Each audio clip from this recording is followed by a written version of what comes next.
আর এইভাবেই পৃথিবী হয়ে উঠবে আরও সুন্দর, আরও মানবিক। কিন্তু আমার গল্পে আরও অনেক কিছু আছে যা আমি এখনও বলিনি। কয়েক মাস আগে আমাদের সংগঠনে একটা নতুন সদস্য যোগ দিল। তার নাম সামিয়া খান। সে একজন মনোবিজ্ঞানী। সে আমাদের কাছে এসে বলল যে সে আমাদের অতিপ্রাকৃত অভিজ্ঞতা নিয়ে একটা বৈজ্ঞানিক গবেষণা করতে চায়। সামিয়া বলল, আমি বিশ্বাস করি যে আপনাদের এই অভিজ্ঞতাগুলো শুধু কল্পনা নয়। এর পেছনে কোনো বৈজ্ঞানিক ব্যাখ্যা আছে। তিনি আমাদের উপর কয়েক মাস ধরে গবেষণা চালালেন। তার গবেষণার ফলাফল অবিশ্বাস্য। সামিয়া আবিষ্কার করলেন যে আমাদের মতো মানুষদের মস্তিষ্কে একটা বিশেষ ধরনের তরঙ্গ সক্রিয় থাকে যা সাধারণ মানুষের থাকে না। এই তরঙ্গের কারণে আমরা এমন কিছু অনুভব করতে পারি যা অন্যরা পারে না।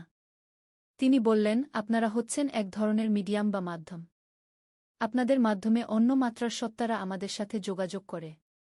এই আবিষ্কার আমাদের আরও উৎসাহিত করল। আমরা বুঝতে পারলাম যে আমাদের ক্ষমতা শুধু কল্পনা নয়, এর বৈজ্ঞানিক ভিত্তি আছে। সামিয়া আমাদের প্রশিক্ষণ দিতে শুরু করলেন। তিনি আমাদের শেখালেন কিভাবে আমাদের ক্ষমতা আরও ভালোভাবে ব্যবহার করতে হয়। তার প্রশিক্ষণের পর আমাদের অতিপ্রাকৃত অভিজ্ঞতা আরও স্পষ্ট হতে লাগল। আমরা আরও বেশি তথ্য পেতে শুরু করলাম। একদিন আমি সামিয়ার নির্দেশনায় একটা বিশেষ ধ্যানের অভ্যাস করছিলাম। হঠাৎ আমার সামনে অর্জুনের সাথে সাথে আরও কয়েকজন আত্মা হাজির হল। তাদের মধ্যে একজন বলল, আমরা তোমার জন্যে একটা বিশেষ কাজ নিয়ে এসেছি। বাংলাদেশের বিভিন্ন জায়গায় এমন কিছু মানুষ আছে যারা খুবই বিপদে আছে কিন্তু কেউ জানে না। আমি জিজ্ঞেস করলাম, কী ধরনের বিপদ? আরেকজন আত্মা বলল, কিছু মানুষ প্রাকৃতিক দুর্যোগে আটকে আছে। কিছু মানুষ অপহরণের শিকার হয়েছে। কিছু মানুষ গুরুতর অসুস্থ কিন্তু সঠিক চিকিৎসা পাচ্ছে না। অর্জুন বলল, আমরা চাই তুমি একটা রেস্কিউ টিম তৈরি করো। আমরা তোমাকে এই মানুষদের অবস্থান বলে দেব। তুমি তাদের উদ্ধার করো। আমি এই নতুন দায়িত্ব গ্রহণ করলাম। আমি রাহুল এবং আমাদের সংগঠনের অন্যান্য সদস্যদের সাথে আলোচনা করে আত্মিক উদ্ধার দল তৈরি করলাম। আমাদের দলে ডাক্তার, পুলিশ, ফায়ার সার্ভিসের কর্মী এবং সমাজসেবীরা আছে। প্রথমে আমরা সিলেটের একটা পাহাড়ি এলাকায় গেলাম যেখানে আত্মারা বলেছিল একটা পরিবার ভূমিকসে আটকে আছে। আমরা সেখানে গিয়ে সত্যিই সেই পরিবারটিকে উদ্ধার করলাম। তারা 3 দিন ধরে মাটির নিচে আটকে ছিল। স্থানীয় লোকজন জানতই না যে তারা সেখানে আছে। এরপর আমরা চট্টগ্রামের একটা এলাকায় গেলাম যেখানে একজন বয়স্ক মহিলা ঘরে একা পড়ে আছেন এবং উঠতে পারছেন না। আমরা তাকেও উদ্ধার করে হাসপাতালে নিয়ে গেলাম। এইভাবে প্রথম মাসেই আমরা 20 জন মানুষকে উদ্ধার করলাম। আমাদের এই কাজের খবর মিডিয়ায় ছড়িয়ে পড়ল। মানুষ আমাদের অলৌকিক উদ্ধারকারী বলে ডাকতে শুরু করল। সরকার আমাদের কাজের প্রশংসা করল এবং আমাদের সাথে সহযোগিতা করার প্রতিশ্রুতি দিল। কিন্তু আমাদের কাজ আরও বিস্তৃত হল যখন বিদেশ থেকে আমাদের সাহায্যের জন্য অনুরোধ আসতে শুরু করল। ভারতের একটা এনজিও আমাদের কাছে সাহায্য চাইল। তারা বলল তাদের দেশেও এমন কিছু মানুষ আছে যাদের খুঁজে পাওয়া যাচ্ছে না। আমি আমাদের আত্মিক পরামর্শদাতাদের সাথে কথা বললাম। তারা বলল যে ভারতেও তারা সাহায্য করতে পারবে। আমরা একটা আন্তর্জাতিক টিম তৈরি করলাম এবং ভারতে গিয়ে কয়েকটা সফল উদ্ধার অভিযান চালালাম। এরপর পাকিস্তান, নেপাল, শ্রীলঙ্কা থেকেও আমাদের কাছে সাহায্যের অনুরোধ এলো। আমাদের আত্মিক উদ্ধার দল এখন একটা আন্তর্জাতিক সংগঠন হয়ে গেছে। কিন্তু এই কাজ করতে গিয়ে আমি আবিষ্কার করলাম যে শুধু উদ্ধার কাজ নয়, আমাদের আরও অনেক ধরনের কাজ করার ক্ষমতা আছে। একদিন আমাদের কাছে একজন পুলিশ অফিসার এলেন। তিনি বললেন, আমাদের একটা মার্ডার কেস আছে যেটার সমাধান হচ্ছে না। আপনারা কি সাহায্য করতে পারবেন? আমি প্রথমে দ্বিধায় পড়লাম। কিন্তু যখন আমি আমাদের আত্মিক পরামর্শদাতাদের সাথে কথা বললাম তখন তারা বলল যে তারা এই ব্যাপারেও সাহায্য করতে পারে। আমরা সেই মার্ডার কেসের সমাধান করলাম। খুনি এবং তার মোটিভ দুটোই আমরা খুঁজে বের করলাম। এরপর থেকে পুলিশ নিয়মিত আমাদের কাছে সাহায্য চাইতে শুরু করল। আমরা ডিটেকটিভ কাজও শুরু করলাম। হারিয়ে যাওয়া মানুষ খুঁজে বের করা, চুরি যাওয়া জিনিস উদ্ধার করা, জালিয়াতি ধরা, এইসব কাজ। আমাদের সাফল্যের হার প্রায় 90%। এইসব কাজ করতে গিয়ে আমি বুঝলাম যে আমাদের ক্ষমতা অসীম। আমরা যে কোনো সমস্যার সমাধান করতে পারি যদি সেটা মানুষের উপকারের জন্য হয়। কিন্তু এই ক্ষমতার সাথে সাথে বড় দায়িত্বও এসেছে। একদিন একজন রাজনীতিবিদ আমাদের কাছে এসে বললেন, আপনারা আমার বিরোধী দলের গোপন তথ্য বের করে দিন। আমি সরাসরি প্রত্যাখ্যান করলাম। আমি বললাম, আমরা শুধু মানুষের উপকারের জন্যে কাজ করি, রাজনৈতিক স্বার্থে নয়। তিনি রাগ করে চলে গেলেন। আমি বুঝতে পারলাম যে আমাদের ক্ষমতা অপব্যবহারের চেষ্টা করবে এমন অনেক মানুষ আছে। আমি আমাদের সংগঠনে একটা নৈতিক নিয়মাবলী তৈরি করলাম।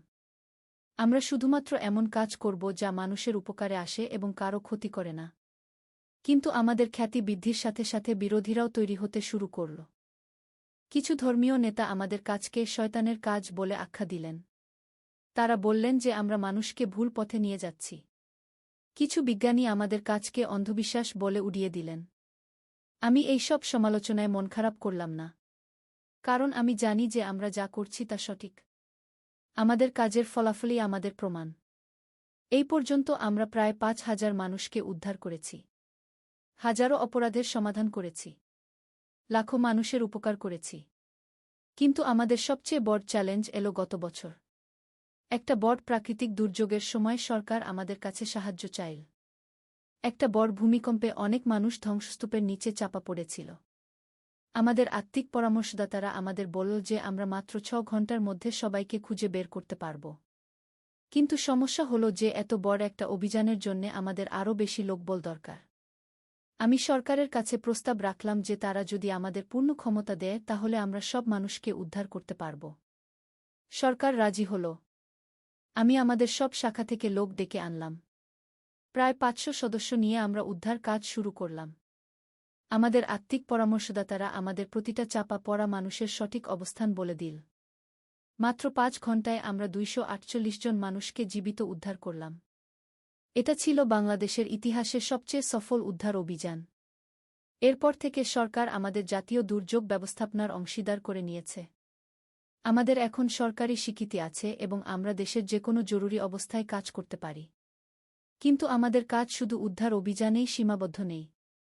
আমরা এখন শিক্ষা, স্বাস্থ্য, পরিবেশ রক্ষা, মানবাধিকার সব ক্ষেত্রেই কাজ করি।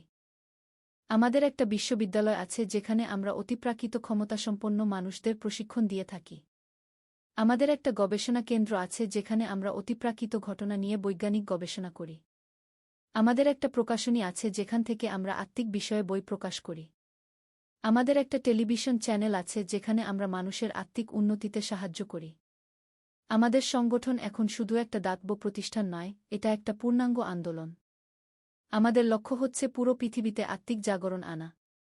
আমরা চাই মানুষ বুঝুক যে জীবন শুধু এই পৃথিবীতেই সীমাবদ্ধ নয়। মৃত্যুর পরেও জীবন আছে। আর সেই জীবনে আমাদের এই পৃথিবীর কাজের হিসাব দিতে হবে। আমরা চাই মানুষ অন্যের সেবায় নিজেদের জীবন উৎসর্গ করুক। আর আমি নিশ্চিত যে অর্জুন এবং তার মতো অসংখ্য আত্মা আমাদের এই কাজে সাহায্য করছে।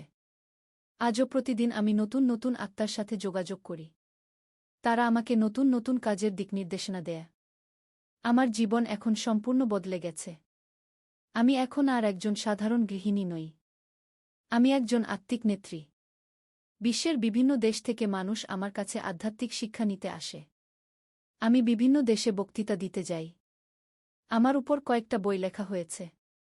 আমার জীবন নিয়ে একটা সিনেমাও তৈরি হয়েছে। কিন্তু এই সব খ্যাতি প্রতিপত্তি আমার মাথায় চড়েনি। আমি জানি যে এই সব কিছুর পিছনে অর্জুনের মতো অনেক আত্মার অবদান আছে। আমি শুধু একটা মাধ্যম। প্রকৃত কাজ করছে সেই আত্মারা। আর আমি গর্বিত যে আমি সেই আত্মাদের মাধ্যম হতে পেরেছি। আমার পরিবারও এখন অনেক বড়। সুমিত এখন আমাদের সংগঠনের সহসভাপতি।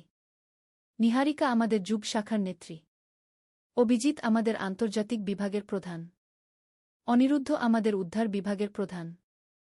সায়রা আমাদের অস্ট্রেলিয়া শাখার প্রধান। আমাদের পরিবার এখন শুধু রক্তের সম্পর্কে বাধা নয়, আত্মার সম্পর্কেও বাধা। রাহুল এখন আমাদের সংগঠনের চেয়ারম্যান। সে বলে, প্রিয়াঙ্কা, তোমার সাথে বিয়ে করার পর আমার জীবনে যে পরিবর্তন এসেছে তা আমি কল্পনাও করতে পারিনি। আমিও তাই মনে করি। কিন্তু আমার জীবনের সবচেয়ে বড় পরিবর্তন হচ্ছে আমার মানসিক এবং আত্মিক উন্নতি। আগে আমি ছিলাম একজন সাধারণ মানুষ যে শুধু নিজের পরিবার নিয়েই ভাবত। এখন আমি ভাবি সারা পৃথিবীর মানুষের কথা। আগে আমার দুঃখকষ্ট ছিল ছোট ছোট বিষয় নিয়ে। এখন আমার দুঃখ হয় যখন কোনো মানুষ কষ্টে থাকে। আগে আমার আনন্দ ছিল নিজের সুখে। এখন আমার আনন্দ অন্যের সুখে। এই পরিবর্তনটাই আমার জীবনের সবচেয়ে বড় প্রাপ্তি। আর এই পরিবর্তনের জন্যে আমি অর্জুনের কাছে কৃতজ্ঞ। আমি জানি অর্জুন আমাকে শুধু ধনসম্পদ দেয়নি, সে আমাকে দিয়েছে জীবনের প্রকৃত অর্থ। আর সেই অর্থ হচ্ছে সেবা। আমার গল্প এখনো শেষ হয়নি। প্রতিদিন নতুন নতুন ঘটনা ঘটছে। গতকাল আমার স্বপ্নে অর্জুন এসে বলল, প্রিয়াঙ্কা, তোমার কাজ দেখে আমি খুবই খুশি। কিন্তু এখন সময় এসেছে আরও বড় একটা কাজের। আমি জিজ্ঞেস করলাম, কি কাজ? সে বলল, পৃথিবীতে একটা বড় বিপদ আসছে। একটা প্রাকৃতিক দুর্যোগ যা অনেক দেশকে প্রভাবিত করবে। তোমাকে সেই দুর্যোগের জন্যে প্রস্তুত হতে হবে। আমি তার কথা শুনে একটু ভয় পেলাম। কিন্তু সাথে সাথে নিজেকে প্রস্তুত করার সংকল্প নিলাম। আমি আমাদের সংগঠনের সব শাখাকে এই বিশেষ প্রস্তুতির জন্য নির্দেশ দিয়েছি।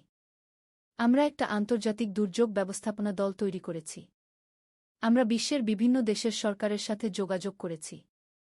আমরা প্রস্তুত আছি যে কোনো বড় চ্যালেঞ্জ মোকাবেলা করার জন্যে।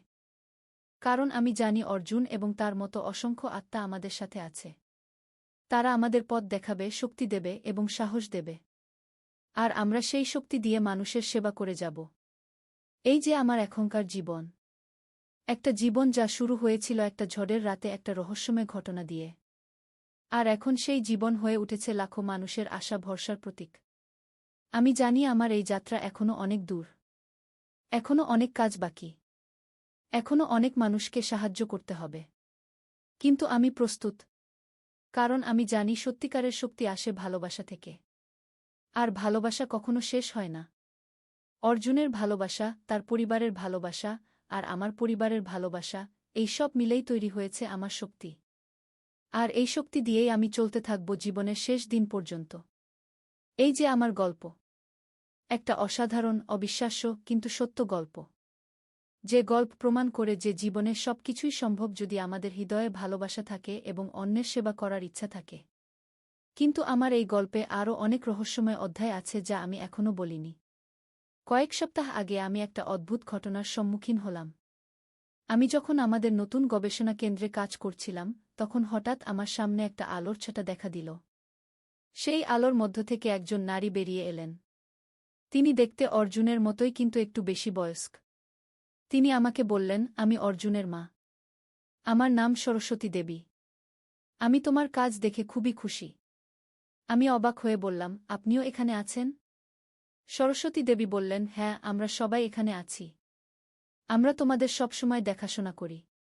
আর এখন সময় এসেছে তোমাকে আরও বড় একটা গোপনীয়তার কথা বলার। আমি উৎসুক হয়ে জিজ্ঞেস করলাম, কি গোপনীয়তা? তিনি বললেন, তুমি কি জানো যে তোমার নিজের পরিবারেরও একটা বিশেষ ইতিহাস আছে? আমি বললাম, না, আমি তো জানি না। সরস্বতী দেবী বললেন, তোমার দাদির দাদি ছিলেন একজন বিখ্যাত তান্ত্রিক। তার নাম ছিল কমলা দেবী। তিনি অতিপ্রাকৃত শক্তির অধিকারী ছিলেন। আমি হতভম্ব হয়ে শুনলাম। তিনি আরও বললেন, সেই শক্তি তোমার পরিবারে বংশপরম্পরায় চলে আসছে। কিন্তু তোমার আগে কেউ সেটা জাগ্রত করতে পারেনি। তুমিই প্রথম যে এই শক্তিকে সঠিকভাবে ব্যবহার করতে পেরেছ। আমি জিজ্ঞেস করলাম, মানে আমার এই ক্ষমতা জন্মগত? সরস্বতী দেবী বললেন, হ্যাঁ। অর্জুন তোমাকে পেয়েছিল কারণ তুমি এই কাজের জন্যে নির্বাচিত ছিলে। তোমার মধ্যে সেই ক্ষমতা ছিল যা দিয়ে তুমি আমাদের সাথে যোগাযোগ করতে পারো। এই তথ্য আমার কাছে সম্পূর্ণ নতুন ছিল। তিনি আরও বললেন, এবং এখন সময় এসেছে তোমার এই ক্ষমতা আরও বিকশিত করার। আমি তোমাকে বিশেষ প্রশিক্ষণ দেব। পরের কয়েক মাস সরস্বতী দেবী আমাকে বিশেষ প্রশিক্ষণ দিলেন। তিনি আমাকে শেখালেন কিভাবে আমার ক্ষমতা আরও শক্তিশালী করতে হয়। তার প্রশিক্ষণের পর আমি অনুভব করলাম যে আমার ক্ষমতা দ্বিগুণ হয়ে গেছে। এখন আমি শুধু আত্মাদের সাথে কথা বলতে পারি তাই নয়, আমি ভবিষ্যতের কিছু ঘটনাও দেখতে পারি। আমি দূর থেকেও মানুষের অবস্থা বুঝতে পারি। আমি মানুষের রোগ নির্ণয় করতে পারি শুধু তাদের দিকে তাকিয়ে। এই নতুন ক্ষমতাগুলো আমাদের কাজে বিপ্লব এনে দিল। আমরা এখন আরও দ্রুত এবং আরও কার্যকরভাবে মানুষের সেবা করতে পারি। কিন্তু এই নতুন ক্ষমতার সাথে সাথে নতুন চ্যালেঞ্জও এলো। কিছু মানুষ আমাকে জাদুকর বলে ভয় পেতে শুরু করল। কিছু ধর্মীয় গোষ্ঠী আমাদের বিরুদ্ধে প্রচারণা চালাতে শুরু করল। এমনকি সরকারের কিছু অংশও আমাদের ক্ষমতা নিয়ে সন্দিহান হয়ে উঠল। কিন্তু আমি এইসব বিরোধিতায় দমে গেলাম না। আমি জানি যে আমি যা করছি তা সঠিক। আর সরস্বতী দেবী আমাকে বলেছেন যে এই ধরনের বিরোধিতা স্বাভাবিক। তিনি বলেছেন, যখন কেউ পরিবর্তন আনতে চায় তখন অনেকেই সেটার বিরোধিতা করে। কিন্তু তুমি হাল ছাড়বে না। আমি তার কথা মেনে চললাম। আমি আরও কঠোর পরিশ্রম শুরু করলাম। আমি আমাদের সংগঠনকে আরও শক্তিশালী করতে লাগলাম। আমি বিশ্বের বিভিন্ন দেশে আমাদের শাখা খুলতে লাগলাম। এখন আমাদের ৫০টি দেশে শাখা আছে। আমাদের ১০ লক্ষ স্বেচ্ছাসেবক আছে। আমাদের বার্ষিক বাজেট ১০০ কোটি টাকা। আমরা বিশ্বের অন্যতম বৃহত্তম দাতব্য সংস্থা হয়ে উঠেছি। কিন্তু এই সব অর্জনের মাঝেও আমি ভুলে যাইনি যে এই সব কিছুর পেছনে অর্জুনের অবদান আছে। প্রতিদিন আমি তাকে ধন্যবাদ দিয়ে দিন শুরু করি। আর প্রতিদিন রাতে ঘুমানোর আগে তার সাথে কথা বলি। সে এখনও আমাকে নতুন নতুন কাজের দিকনির্দেশনা দেয়া। গতকাল সে আমাকে বলল, প্রিয়াঙ্কা, এখন সময় এসেছে তোমার ক্ষমতা পরবর্তী প্রজন্মের কাছে পৌঁছে দেওয়ার। আমি জিজ্ঞেস করলাম, মানে? সে বলল, তোমার মতো আরও অনেক মানুষ আছে যাদের মধ্যে এই ক্ষমতা লুকিয়ে আছে। তাদের খুঁজে বের করো এবং তাদের প্রশিক্ষণ দাও। আমি এই নতুন দায়িত্ব গ্রহণ করলাম। আমি আত্মিক ক্ষমতা বিকাশ একাডেমি নামে একটা প্রতিষ্ঠান খুললাম। সেখানে আমি এমন মানুষদের প্রশিক্ষণ দিই যাদের মধ্যে অতিপ্রাকৃত ক্ষমতার সম্ভাবনা আছে। এখন পর্যন্ত আমি ৫০০ মানুষকে প্রশিক্ষণ দিয়েছি। তাদের মধ্যে অনেকেই এখন আমার মতো কাজ করছে। তারা বিভিন্ন দেশে গিয়ে মানুষের সেবা করছে। আমি খুবই খুশি যে আমার কাজ এখন আরও অনেকের মাধ্যমে এগিয়ে চলেছে। কিন্তু আমার জীবনে আরেকটা বড় পরিবর্তন এলো যখন আমার নিজের সন্তানদের মধ্যেও এই ক্ষমতার লক্ষণ দেখা দিল। সুমিত একদিন আমার কাছে এসে বলল, মা, আমার মধ্যেও তোমার মতো ক্ষমতা জেগে উঠেছে। আমি মানুষের মনের কথা পড়তে পারি। নিহারিকাও বলল, আম্মু, আমি ভবিষ্যতের স্বপ্ন দেখি। আর সেগুলো সত্য হয়। আমি বুঝতে পারলাম যে এই ক্ষমতা আমার পরিবারে বংশানুক্রমিকভাবে চলে আসছে। আমি আমার সন্তানদেরও প্রশিক্ষণ দিতে শুরু করলাম। এখন আমাদের পুরো পরিবারই এই বিশেষ কাজে নিয়োজিত। রাহুল বলে, আমার পরিবার এখন একটা অলৌকিক পরিবার হয়ে উঠেছে। আমি হেসে বলি, অলৌকিক নয়, আমরা শুধু আল্লাহর দেওয়া ক্ষমতা সঠিকভাবে ব্যবহার করছি। এদিকে আমাদের কাজের পরিধি আরও বেড়েছে। আমরা এখন শুধু মানুষের সেবা করি তাই নয়, পরিবেশ রক্ষার কাজও করি। আমাদের আত্মিক পরামর্শদাতারা আমাদের বলেছে যে পৃথিবীর পরিবেশ খুবই খারাপ অবস্থায় আছে। তারা আমাদের পরিবেশ রক্ষার জন্য বিশেষ কিছু কাজ করতে বলেছে। আমরা আত্মিক পরিবেশ রক্ষা আন্দোলন শুরু করেছি। আমরা গাছ লাগানো, নদী পরিষ্কার করা, বায়ু দূষণ কমানো এইসব কাজ করি। আমাদের এই কাজেও অভূতপূর্ব সাফল্য এসেছে। মাত্র ২ বছরে আমরা ১০ লক্ষ গাছ লাগিয়েছি। ৫০টি নদী পরিষ্কার করেছি। হাজারো ইউনিট সৌর বিদ্যুৎ স্থাপন করেছি। আমাদের এই কাজ দেখে সরকারও অনুপ্রাণিত হয়েছে। তারা আমাদের সাথে যৌথভাবে পরিবেশ রক্ষার কাজ করতে চায়। আমি এই প্রস্তাবে রাজি হয়েছি। কিন্তু আমি সরকারকে শর্ত দিয়েছি যে এই কাজে কোনো রাজনৈতিক স্বার্থ মেশানো যাবে না। শুধু পরিবেশ এবং মানুষের কল্যাণের কথা ভাবতে হবে। সরকার আমার শর্ত মেনে নিয়েছে। এখন আমরা সরকারি বেসরকারি যৌথ উদ্যোগে কাজ করছি। আমাদের কাজের পরিধি এখন জাতীয় পর্যায়ে পৌঁছে গেছে। কিন্তু এই সব কাজের মাঝেও আমি কখনো ভুলে যাইনি যে আমার এই যাত্রা শুরু হয়েছিল অর্জুনকে দিয়ে। সে এখনও আমার প্রধান পরামর্শদাতা। প্রতিটা বড় সিদ্ধান্তের আগে আমি তার সাথে কথা বলি। আর সে সবসময় আমাকে সঠিক পথ দেখায়। গত সপ্তাহে সে আমাকে বলল, প্রিয়াঙ্কা, তোমার কাজ দেখে আমি গর্বিত।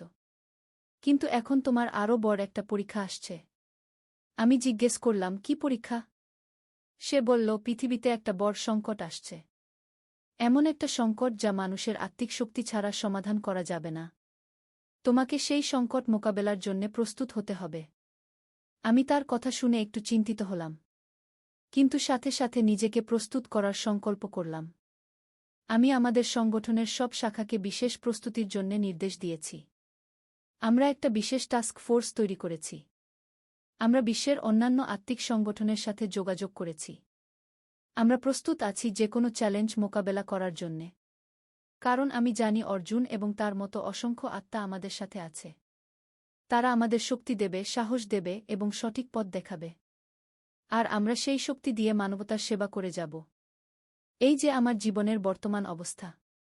একটা জীবন যা শুরু হয়েছিল একটা সাধারণ ঝড়ের রাতে। আর এখন সেই জীবন হয়ে উঠেছে কোটি মানুষের অনুপ্রেরণার উৎস। আমি জানি আমার এই যাত্রা এখনও শেষ হয়নি। এখনও অনেক কাজ বাকি। এখনও অনেক চ্যালেঞ্জ আসবে। কিন্তু আমি ভয় পাই না। কারণ আমি জানি ভালোবাসা এবং সেবার শক্তি সবচেয়ে বড় শক্তি। আর সেই শক্তি আমার সাথে আছে। অর্জুনের ভালোবাসা, আমার পরিবারের ভালোবাসা, আমার সহকর্মীদের ভালোবাসা, আর লাখো মানুষের দোয়া, এই সবই আমার শক্তির উৎস। এই শক্তি নিয়েই আমি এগিয়ে চলব আমার বাকি জীবন। যতক্ষণ আমার শরীরে প্রাণ আছে ততক্ষণ আমি মানুষের সেবা করে যাব। আর মৃত্যুর পরেও যদি সম্ভব হয় তাহলে আমিও অর্জুনের মতো কোনো নেক মানুষকে সাহায্য করব। এইভাবেই চলতে থাকবে ভালো কাজের এই অন্তহীন ধারা। আর এইভাবেই পৃথিবী হয়ে উঠবে আরও সুন্দর, আরও ভালোবাসাময়, আরও মানবিক। এই আমার প্রতিজ্ঞা। এই আমার স্বপ্ন। আর এই আমার জীবনের সার্থকতা। কিন্তু আমার গল্পে আরও অনেক অধ্যায় আছে যা এখনও বলা হয়নি। গত মাসে আমার জীবনে এক অভূতপূর্ব ঘটনা ঘটল। আমি যখন আমাদের নতুন আশ্রমে ধ্যান করছিলাম, তখন হঠাৎ আমার চারপাশে একটা সোনালি আলো ছড়িয়ে পড়ল। সেই আলোর মধ্য থেকে একসাথে প্রায় 10 জন আত্মা বের হয়ে এল।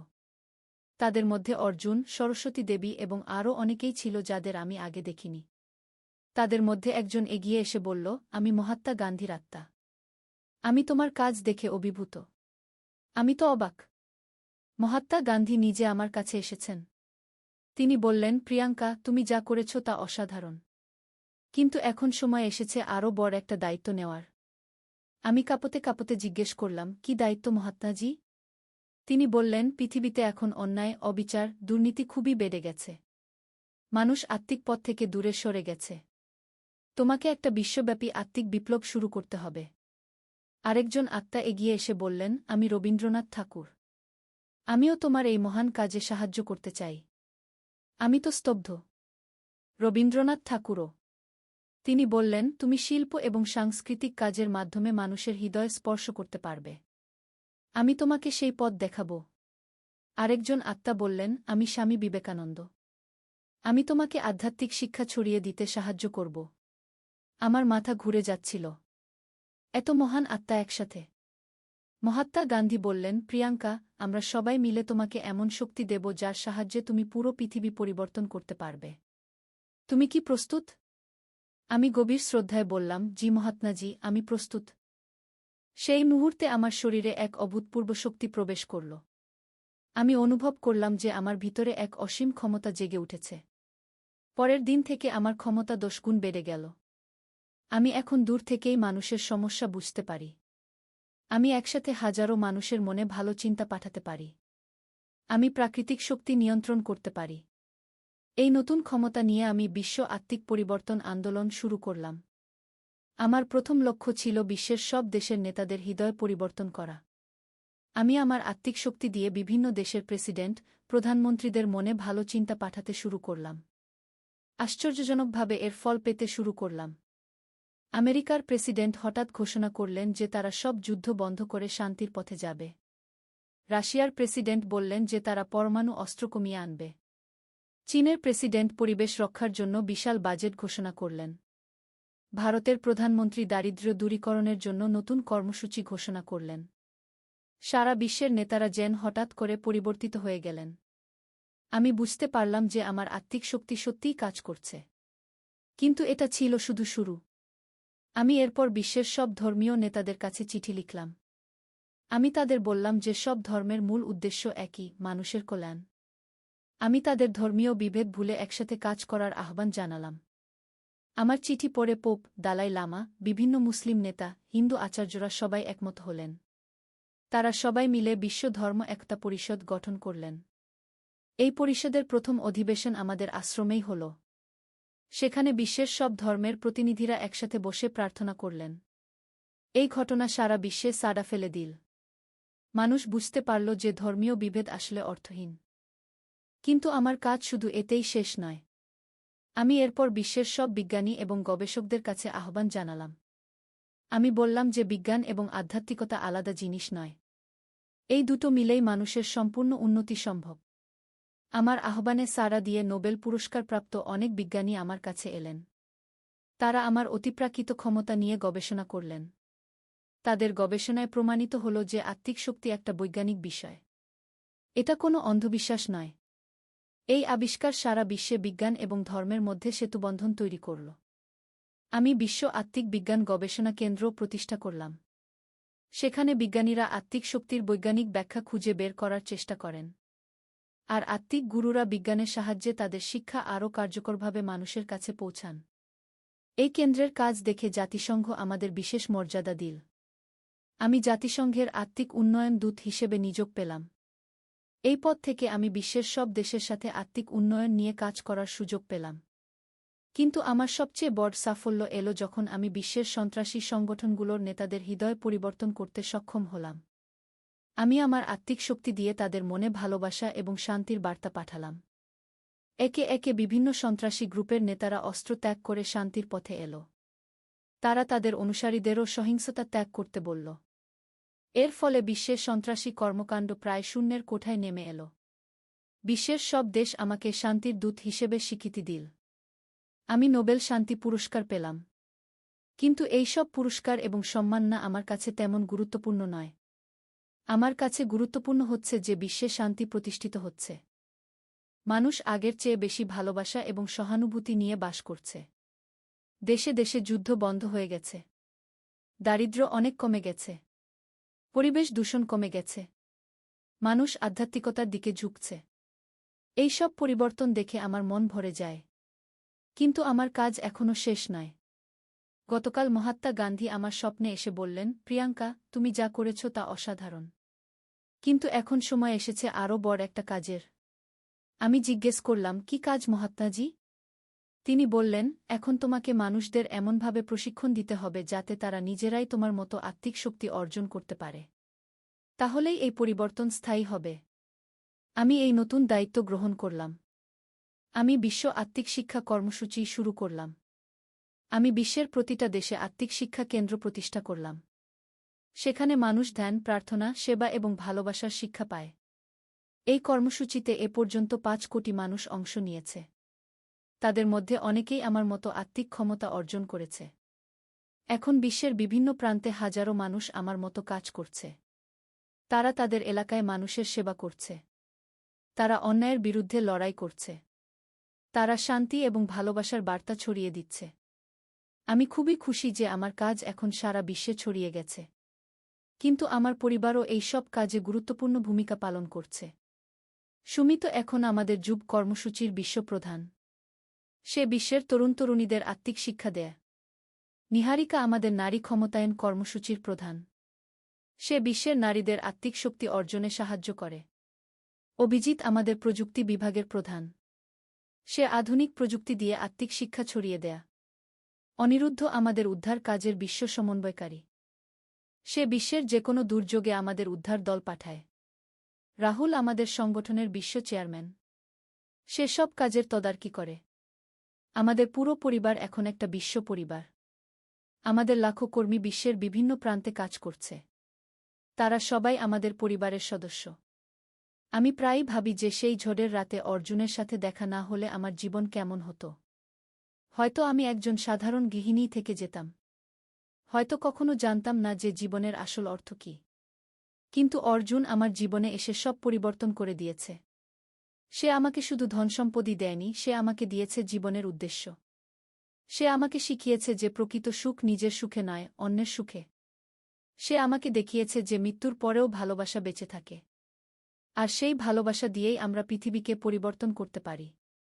আজ যখন আমি বিশ্বের অবস্থা দেখি তখন আমার হৃদয় গর্বে ভরে যায়। যুদ্ধ প্রায় নেই। দারিদ্র্য অনেক কমেছে। শিক্ষার হার বেড়েছে। মানুষ আগের চেয়ে বেশি সৎ হয়েছে।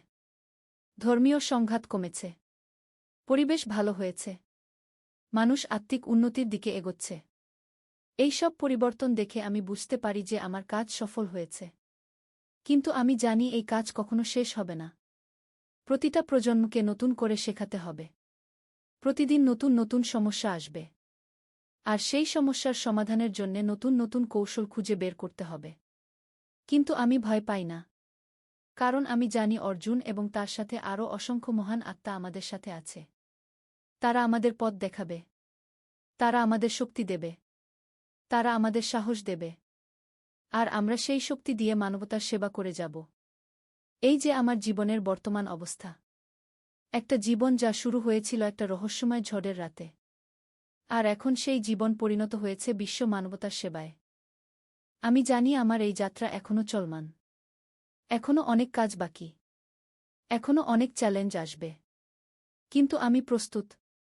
কারণ আমার সাথে আছে ভালোবাসার অপরাজেয় শক্তি। আর সেই শক্তি দিয়েই আমি সারা জীবন মানুষের সেবা করে যাব। যতদিন আমার শরীরে প্রাণ আছে ততদিন আমি কাজ করে যাব। আর মৃত্যুর পরেও যদি সম্ভব হয় তাহলে আমিও অর্জুনের মতো কোনো নেক মানুষকে সাহায্য করব। এইভাবেই চলতে থাকবে ভালো কাজের এই অনন্ত ধারা। আর এইভাবেই পৃথিবী হয়ে উঠবে স্বর্গের মতো সুন্দর। এই আমার শেষ কথা। এই আমার জীবনের সারসংক্ষেপ। আর এই আমার আগামী প্রজন্মের জন্যে বার্তা। ভালোবাসো। সেবা করো। মানুষের উপকার করো। তাহলে তোমাদের জীবনও সার্থক হবে। আর তোমাদের মৃত্যুর পরেও তোমাদের ভালো কাজ বেঁচে থাকবে। এইভাবেই পৃথিবী হয়ে উঠবে আরও সুন্দর, আরও ভালোবাসাময়, আরও শান্তিপূর্ণ।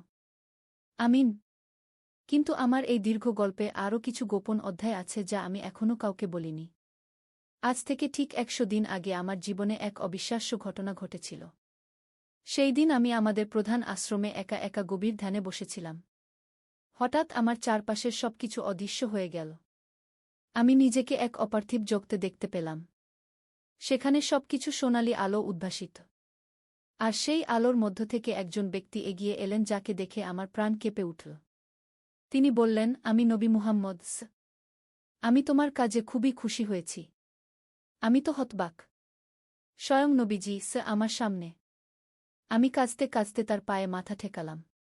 তিনি আমাকে তুলে দিয়ে বললেন, প্রিয়াঙ্কা, তুমি যা করেছ তা আল্লাহর কাছে অত্যন্ত প্রিয়। কিন্তু এখন আল্লাহ তোমাকে আরও বড় একটা দায়িত্ব দিতে চান। আমি কাঁপতে কাঁপতে জিজ্ঞেস করলাম, কি দায়িত্ব হুজুর? তিনি বললেন, পৃথিবীতে এখন মানুষ আল্লাহকে ভুলে যাচ্ছে। তারা শুধু দুনিয়ার পেছনে ছুটছে। তোমাকে মানুষকে আল্লাহর পথে ডেকে আনতে হবে। আমি বললাম, কিন্তু হুজুর, আমি তো একজন সাধারণ মানুষ। আমি কিভাবে এত বড় কাজ করব? তিনি হেসে বললেন, তুমি সাধারণ নও প্রিয়াঙ্কা। আল্লাহ তোমাকে বিশেষ ক্ষমতা দিয়েছেন। আর এখন তিনি তোমাকে আরও বেশি ক্ষমতা দেবেন। সেই মুহূর্তে আমার শরীরে এক অভূতপূর্ব শক্তি প্রবেশ করল। আমি অনুভব করলাম যে আমার ভিতরে এক অসীম ক্ষমতা জেগে উঠেছে। নবীজি বললেন, এখন তুমি শুধু আত্মাদের সাথে কথা বলতে পারো তাই নয়, তুমি আল্লাহর ফেরেশতাদের সাথেও যোগাযোগ করতে পারবে। তিনি আরও বললেন, আর সবচেয়ে বড় কথা, তুমি এখন মানুষের হৃদয়ে আল্লাহর নূর জ্বালিয়ে দিতে পারবে। আমি এই নতুন দায়িত্ব গ্রহণ করলাম। পরের দিন থেকে আমার জীবনে নতুন অধ্যায় শুরু হল। আমি বিশ্ব আধ্যাত্মিক জাগরণ মিশন শুরু করলাম। আমার প্রথম কাজ ছিল বিশ্বের সব ধর্মের মানুষদের মধ্যে আল্লাহর প্রতি ভালোবাসা জাগিয়ে তোলা। আমি আবিষ্কার করলাম যে আমি এখন মানুষের হৃদয়ে সরাসরি আধ্যাত্মিক অনুভূতি জাগাতে পারি। আমি যখন কোনো মানুষের দিকে তাকিয়ে মনে মনে আল্লাহর নাম জপ করি, তখন সেই মানুষের মনেও আল্লাহর প্রতি ভালোবাসা জেগে ওঠে। এই নতুন ক্ষমতা দিয়ে আমি প্রথমে আমাদের দেশের মানুষদের উপর কাজ শুরু করলাম। আশ্চর্যজনকভাবে দেখলাম যে মানুষ আগের চেয়ে বেশি নামাজ পড়তে শুরু করেছে। মসজিদে মন্দিরে গির্জায় মানুষের ভিড় বেড়ে গেছে। মানুষ মিথ্যা কথা বলা বন্ধ করে দিয়েছে। ঘুষ দুর্নীতি কমে গেছে। পাপাচার কমে গেছে।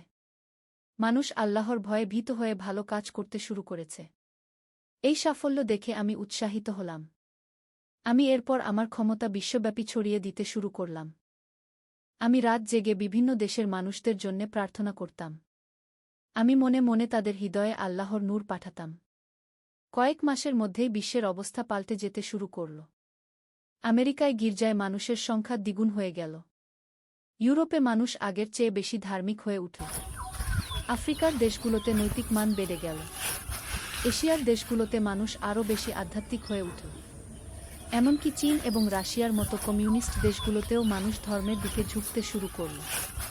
বিশ্বের অবস্থা দেখে আমি বুঝতে পারলাম যে আল্লাহ সত্যিই আমাকে দিয়ে বড় কাজ করাচ্ছেন। কিন্তু আমার সবচেয়ে বড় পরীক্ষা এলো যখন শয়তানের বাহিনী আমার বিরুদ্ধে লড়াই শুরু করল। একদিন আমি ধ্যান করার সময় অনুভব করলাম যে আমার চারপাশে অন্ধকারের শক্তি জড়ো হচ্ছে। হঠাৎ আমার সামনে একটা ভয়ানক অবয়ব হাজির হল। সে বলল, আমি ইবলিস। তুই আমার কাজে বাধা দিচ্ছিস। আজ তোর শেষ দিন। আমি ভয় পেয়ে গেলাম। কিন্তু সাথে সাথে আমি আল্লাহর নাম জপ করতে শুরু করলাম। আমি বললাম, আউযু বিল্লাহি মিনাশ শাইতানির রজিম। সাথে সাথে আমার চারপাশে নূরের আলো ছড়িয়ে পড়ল। শয়তান চিৎকার করে পিছিয়ে গেল। কিন্তু সে বলল, তুই ভেবিস না যে এইভাবে আমার কাছ থেকে পালিয়ে যেতে পারবি। আমি তোর চারপাশের সবাইকে দিয়ে তোর বিরুদ্ধে কাজ করাবো। পরের দিন থেকে সত্যিই আমার জীবনে নানা সমস্যা শুরু হলো। আমার বিরুদ্ধে মিথ্যা অভিযোগ উঠতে শুরু করল। কিছু লোক আমাকে ভণ্ড বলে প্রচার করতে শুরু করল। সরকারের কিছু দুর্নীতিবাজ কর্মকর্তা আমার বিরুদ্ধে মামলা করল। এমনকি আমার নিজের সংগঠনের কিছু সদস্যও আমার বিরুদ্ধে চলে গেল। আমি বুঝতে পারলাম যে এগুলো সব শয়তানের ফাঁদ। কিন্তু আমি হতাশ হলাম না। আমি আরও বেশি প্রার্থনা করতে শুরু করলাম। আমি দিনে 5 ওয়াক্ত নামাজের সাথে সাথে তাহাজ্জুদও পড়তে শুরু করলাম। আমি কুরআন তেলাওয়াত করতাম প্রতিদিন। আমি জিকরাজকার করতাম অনবরত। আর আল্লাহর কাছে সাহায্য চাইতাম। কয়েক মাস পর আমার প্রার্থনার ফল পেতে শুরু করলাম।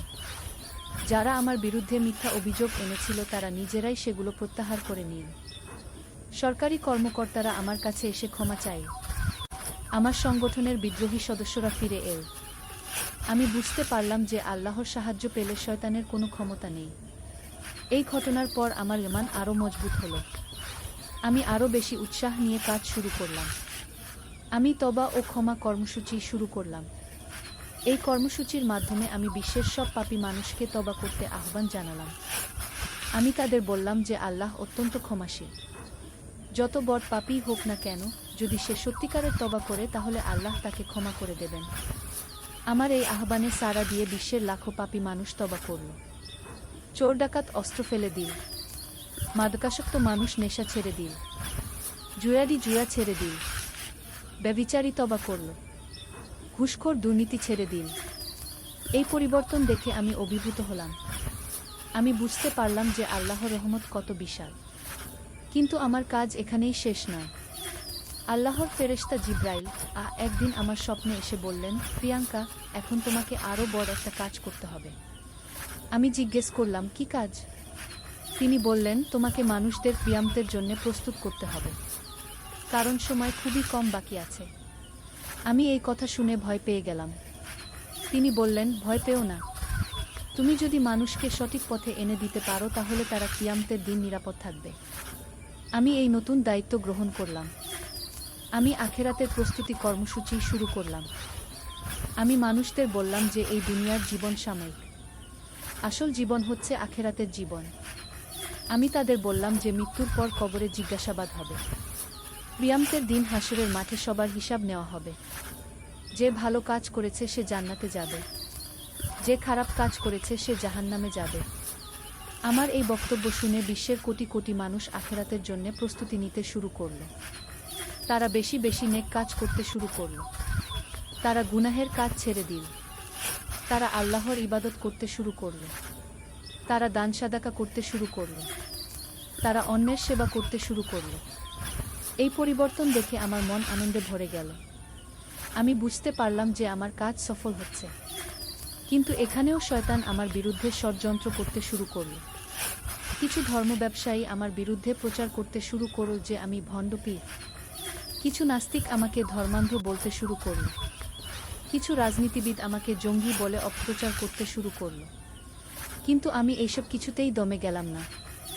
আমি জানি যে যখন কেউ আল্লাহর পথে কাজ করে তখন শয়তান অবশ্যই বাধা দেয়। আমি আরও বেশি ধৈর্য নিয়ে কাজ চালিয়ে গেলাম। আর আল্লাহও আমার সাহায্য করলেন। যারা আমার বিরুদ্ধে মিথ্যা প্রচার করেছিল তাদের সত্যিকারের চেহারা মানুষের কাছে ফাঁস হয়ে গেল। মানুষ বুঝতে পারল যে আমি সত্যিকারেই আল্লাহর পথে কাজ করছি। আমার অনুসারীর সংখ্যা আরও বেড়ে গেল। এখন বিশ্বের প্রায় 100 কোটি মানুষ আমার কথা শোনে। তারা আমার উপদেশ মতো চলার চেষ্টা করে। তারা আল্লাহর পথে চলার চেষ্টা করে। আমি খুবই খুশি যে আমি এত মানুষের হৃদয়ে আল্লাহর নূর জ্বালাতে পেরেছি। কিন্তু আমার কাজ এখনো শেষ নয়। গতকাল রাতে নবীজি আবার আমার স্বপ্নে এসেছেন। তিনি বলেছেন, প্রিয়াঙ্কা, তুমি খুব ভালো কাজ করেছ। আল্লাহ তোমার উপর খুশি। কিন্তু এখন আরও বড় পরীক্ষা আসছে। আমি জিজ্ঞেস করেছি, কি পরীক্ষা হুজুর? তিনি বলেছেন, দাজ্জাল শীঘ্রই আসবে। তুমি মানুষদের তার ফেতনা থেকে রক্ষা করার জন্য প্রস্তুত করো। আমি এই কথা শুনে একটু ভয় পেয়েছি। কিন্তু আমি জানি আল্লাহ আমার সাথে আছেন। আমি মানুষদের দাজ্জালের ফেতনা সম্পর্কে সতর্ক করতে শুরু করেছি। আমি তাদের বলেছি যে দাজ্জাল আসার আগে অনেক ছোট ছোট দাজ্জাল আসবে। তারা মানুষকে ভুল পথে নিয়ে যাওয়ার চেষ্টা করবে, কিন্তু যে আল্লাহর উপর দৃঢ় ঈমান রাখবে সে এই সব ফেতনা থেকে রক্ষা পাবে। আমি মানুষদের বলেছি যে তারা যেন বেশি বেশি কুরআন পড়ে, নিয়মিত নামাজ পড়ে, আল্লাহর জিকির করে, দুনিয়ার মোহ ত্যাগ করে, আখেরাতের জন্য প্রস্তুতি নেয়া। আমার এই উপদেশ মানুষ মানতে শুরু করেছে। আমি দেখছি যে বিশ্বের অবস্থা আরও ভালো হচ্ছে, মানুষ আরও ধার্মিক হচ্ছে, পাপাচার কমছে, নেকির কাজ বাড়ছে। আমি আশা করি যে আমার এই কাজের ফলে যখন দাজ্জাল আসবে তখন মানুষ তার ফেতনায় পড়বে না। এই যে আমার জীবনের সর্বশেষ অধ্যায়, একটা জীবন যা শুরু হয়েছিল একটা ঝড়ের রাতে অর্জুনের সাথে দেখা দিয়ে, আর এখন সেই জীবন পরিণত হয়েছে আল্লাহর পথে বিশ্ব মানবতার সেবায়।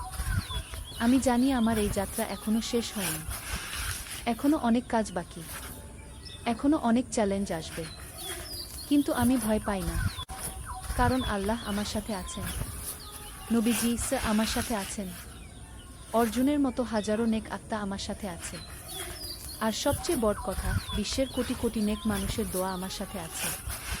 এই শক্তি নিয়েই আমি আমার বাকি জীবন আল্লাহর পথে কাটিয়ে দেব। যতদিন আমার শরীরে প্রাণ আছে ততদিন আমি মানুষকে আল্লাহর পথে ডাকব, আর মৃত্যুর পরে আমি আল্লাহর কাছে যাব। আমি আশা করি আল্লাহ আমার এই নেক কাজের জন্য আমাকে ক্ষমা করে দেবেন, আমাকে জান্নাতে স্থান দেবেন, আর সেখানে আমি অর্জুন এবং আমার সব প্রিয় মানুষদের সাথে মিলিত হব। এই আমার সবচেয়ে বড় স্বপ্ন, এই আমার সবচেয়ে বড় আকাঙ্ক্ষা। আল্লাহ যেন আমার এই স্বপ্ন পূরণ করেন। আমিন ইয়া রাব্বিল আলামিন। তন্বী বলল, আমি একজন সাংবাদিক, আমি আপনার দাতব্য সংস্থা নিয়ে একটা প্রতিবেদন করছি, কিন্তু আমার কাছে একটা অদ্ভুত তথ্য এসেছে। আমি শুনেছি যে আপনার এই কাজ শুরু হয়েছে একটা অতিপ্রাকৃত ঘটনা থেকে। আমি একটু ভয় পেয়ে গেলাম। আমি বললাম, আপনি এই তথ্য কোথা থেকে পেলেন? তন্বী বলল, আমি অর্জুনের পরিবারের একজনের সাথে কথা বলেছি। তিনি আমাকে বলেছেন যে আপনি নাকি অর্জুনের আত্মার সাথে কথা বলেছেন। আমি বুঝতে পারলাম যে আমাদের পরিবারের কেউ হয়তো গোপন কথা ফাঁস করে দিয়েছে। তন্বী আরও বলল, আমি চাই আপনি আমার সাথে একটা ইন্টারভিউ দিন। আমি সত্যিকারের গল্পটা জানতে চাই। আমি রাহুলের সাথে আলোচনা করলাম। রাহুল বলল, প্রিয়াঙ্কা, হয়তো এখনই সময় এসেছে আমাদের সত্যিকারের গল্পটা সবাইকে বলার। আমি ভাবলাম রাহুল ঠিকই বলেছে। আমি তন্বীকে ডেকে পুরো গল্পটা বললাম। তন্বী খুবই আগ্রহ নিয়ে শুনো। সে বলল, এটা অবিশ্বাস্য। আমি এই গল্পটা আমার পত্রিকায় প্রকাশ করতে চাই। আমি সম্মতি দিলাম। কয়েক সপ্তাহ পর তন্বীর লেখা প্রতিবেদন কলকাতার একটা বিখ্যাত পত্রিকায় প্রকাশিত হলো। প্রতিবেদনের শিরোনাম ছিল ভূতের সাহায্যে দাতব্য কাজ, এক অবিশ্বাস্য সত্য গল্প। প্রতিবেদন প্রকাশ হওয়ার পর আমাদের জীবনে নতুন মোড় এলো।